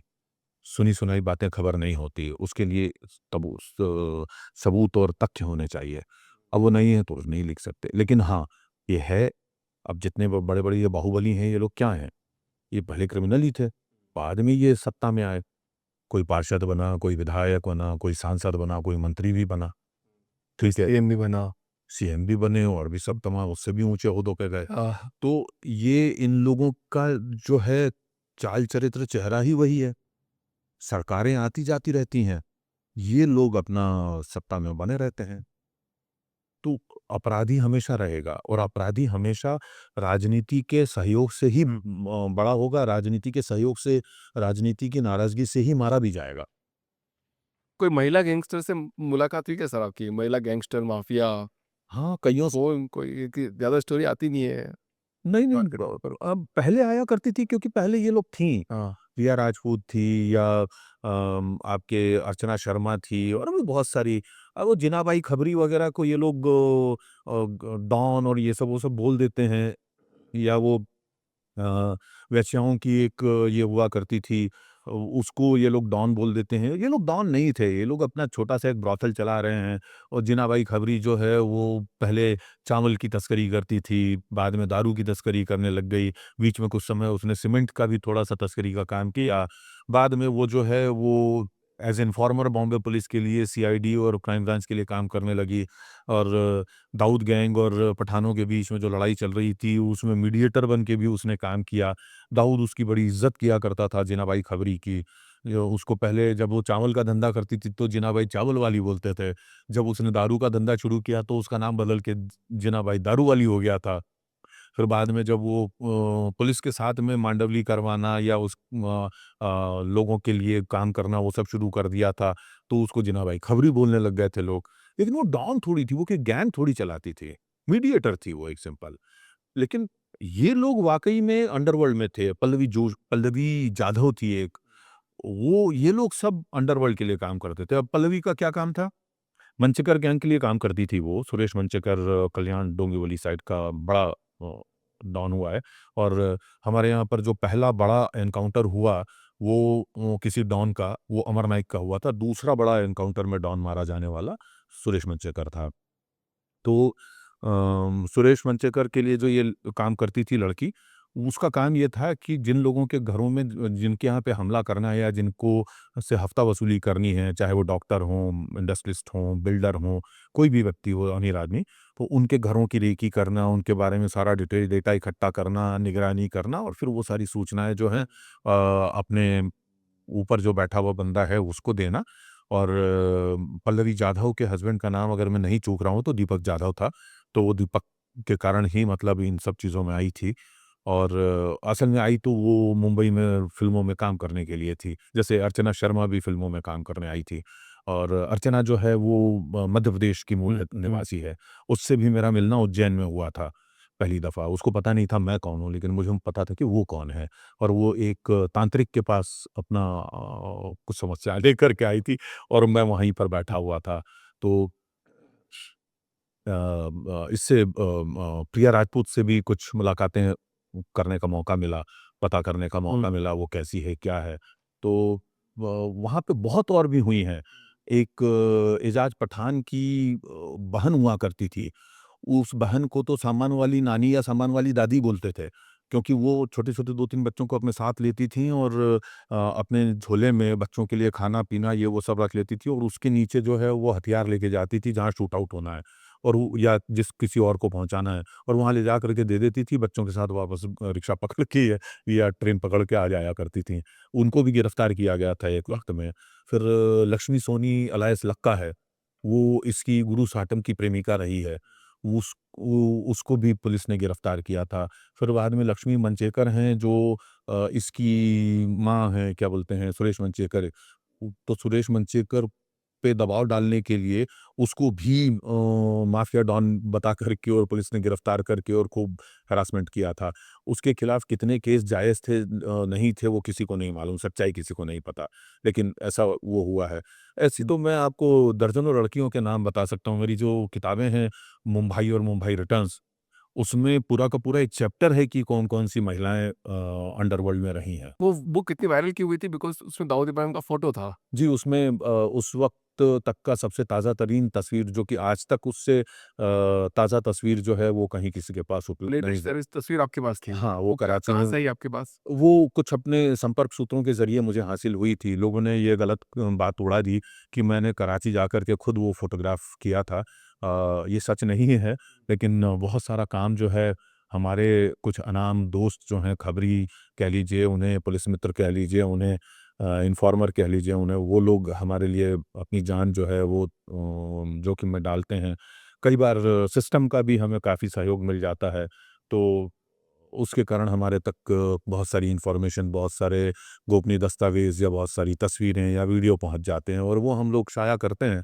बस अपनी पीठ को थपथपा लेते हैं कि भाई देखो हमने इतना बड़ा काम किया, लेकिन दरअसल वो काम हमारा किया हुआ नहीं होता है। उसके पीछे कुछ अनाम लोग होते हैं, कुछ अनजान चेहरे होते हैं जो कुछ अंधेरे में खोए हुए रहते हैं। और मैं हर बार उन सबको जो है वो अपनी तरफ से शुक्रिया अदा करता हूँ, जहाँ जब भी किताब लिखता हूँ या जब भी कहीं कोई किसी इंटरव्यू में बैठता हूँ कि अगर वो थे तो आज विवेक अग्रवाल है, अगर वो लोग मुझे सहायता नहीं करते तो मैं कुछ नहीं होता। अच्छा, जितने भी सारी रेस कोर्स हैं, मतलब वो पहले ऐसा देखा जाता था कि सब बड़े-बड़े गैंगस्टर माफिया सब वहाँ पे जाके बैठते थे और घोड़ों पे गेम खेलते थे। आज भी चल रहा है सारा रेस कोर्स पे। रेस कोर्स में माफिया जाकर के नहीं खेलता था, अंडरवर्ल्ड नहीं खेलता था। और पहले का वक्त अगर मैं 60 के दशक से लेकर के और 90 के दशक तक की बात करूं तो माफिया का बहुत इंटरेस्ट उसमें नहीं होता था। लेकिन हाँ, रेस कोर्स के अंदर अपना एक माफिया ऑपरेट करता था। वो अमीरों का माफिया है एक तरह से। कुछ लोग जो है वो बड़े-बड़े स्टड फार्म्स रखते हैं, घोड़े पालते हैं और घोड़े दौड़ाते हैं और उसके ऊपर लाखों करोड़ों का सट्टा होता है। लीगल सट्टा अंदर अलग चलता है, इल्लीगल बाहर अलग चलता है। पहले जो है लीगल सट्टे के लिए बेटिंग कंपनियां करीब-करीब 40 से ज़्यादा थीं। जब सरकार ने वहाँ पर टैक्स लगा दिया, कुछ 28% या कुछ टैक्स लगा दिया, उसके बाद में जो है वो धीरे-धीरे वहाँ पे कम होना शुरू हो गई। लेकिन सबसे ज़्यादा कम तब होना शुरू हुई जब अरुण गवली ने वहाँ पे दखल लेना शुरू किया, जो कि हमारे यहाँ का एक डॉन है। और उसने वहाँ के सब लोगों से कहा कि मुझको हफ्ता देना पड़ेगा, नहीं तो तुमको मैं मारूँगा, पीटूँगा, काटूँगा। कुछ एक बार उनके लोगों ने जाके अंदर हमले-वमले भी किए और वो सब किए। तो बहुत सारे लोगों ने इस जो बेटिंग कंपनीज़ चलाते थे और वहाँ पे उसको नाम भूल रहा हूँ मैं वो क्या बोलते हैं, तो वो वहाँ पर उन लोगों ने काम-धाम अपने बंद कर दिए। उनको जो है रेस कोर्स जो होता है, उसकी जो मैनेजिंग कमेटी होती है, वो क्लब के रूप में काम करता है और मैनेजिंग कमेटी होती है, बाकायदा चुनाव होते हैं उसके। तो जो मैनेजिंग कमेटी है वो उनको दुकानें जो हैं वो रेंट पे देती है, हायर पे, और वहाँ से वो लोग अपना बिज़नेस करते हैं, बुक मेकर्स बोलते हैं जिन्हें। तो वो बुक मेकर्स अपना रोज़ का मतलब जो है वो सट्टेबाज़ी करवाते हैं, दैट इज़ लीगल। हिंदुस्तान में सिर्फ़ एकमात्र जो या 2 जुआ लीगल हैं, उनमें से एक ये है रेस कोर्स। रेस कोर्स का और दूसरा लॉटरी है। तो और लॉटरी जो है वो तो कई राज्यों की पूरी इकोनॉमी है। तो ये जो काम है यहाँ पर चला करता था और दाऊद इसने गवली गैंग ने जो है उसमें दखल देना शुरू किया। उससे बचाने के चक्कर में लोग जो है दूसरे डॉन्स वगैरह के पास पहुँचे तो उसको लेकर के आपस में मार-काट और ये सब झंझटबाजी शुरू हुई। लेकिन वहाँ पर जो है मैच फिक्सिंग जैसे होती है क्रिकेट में, वैसे वहाँ पर रेस फिक्सिंग हुआ करती थी। उसको वहाँ के लोग जो है घोड़े खींचना बोलते थे कि घोड़े खींच लिया। तो उसमें क्या होता है कि उसमें जॉकी का मिला होना ज़रूरी होता है। घोड़ा को तो समझ नहीं है, घोड़े को तो जितना चाबुक लगेगा, हाँ। जितना इशारा मिलेगा उतना दौड़ेगा, उस दिशा में दौड़ेगा। तो जॉकी मिला हुआ होता हुँ, है और कई बार जो है उसका ट्रेनर हुँ। और घोड़े का जो रख-रखाव करने वाला बंदा होता है, ये लोग भी मिले होते हैं। अब रेस को मैनेज करने के कई तरीके होते हैं। घोड़े को आज ज़रूरत से ज़्यादा पानी पिला दीजिए तो वो भी नहीं दौड़ पाएगा, या ज़्यादा खिला दीजिए तो भी नहीं दौड़ पाएगा।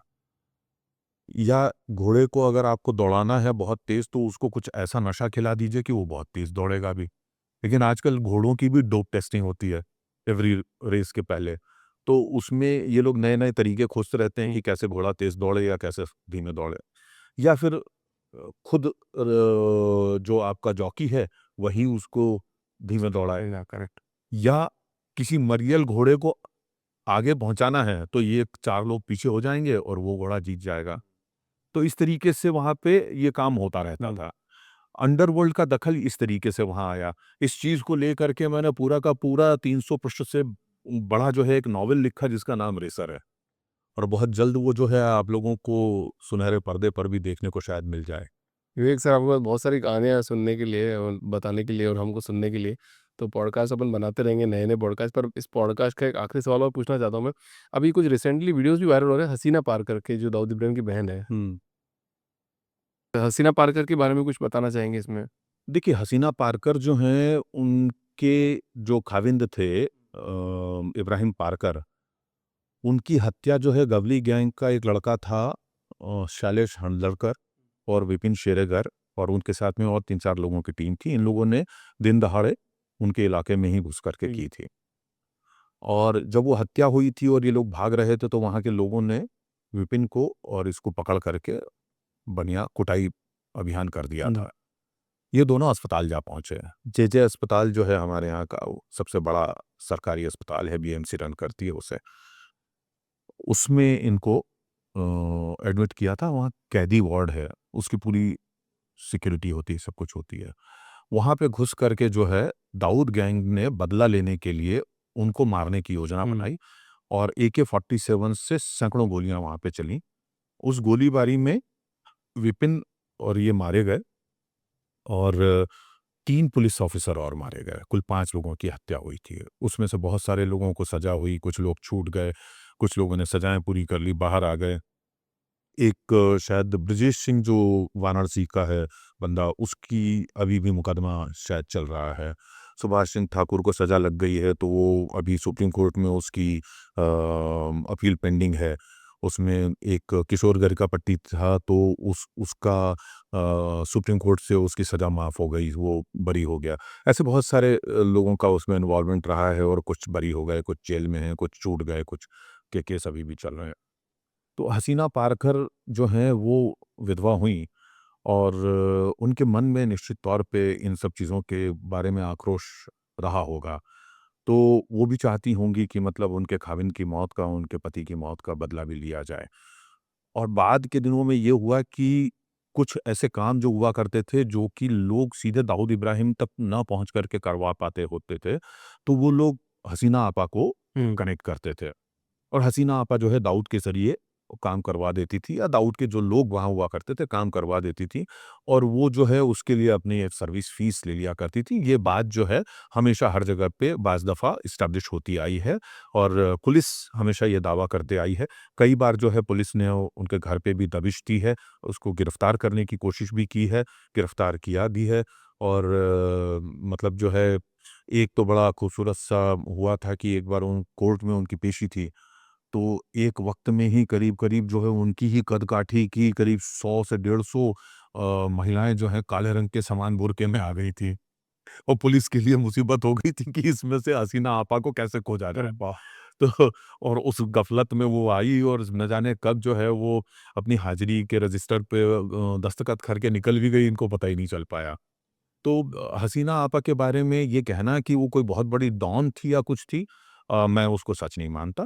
लेकिन हाँ, ये ज़रूर है कि भाई का जो मतलब उसके नाम था, शोहरत थी और उसका जो खौफ़ था, उसका जो है कुछ हद तक फ़ायदा हसीना आपा को मिलता था।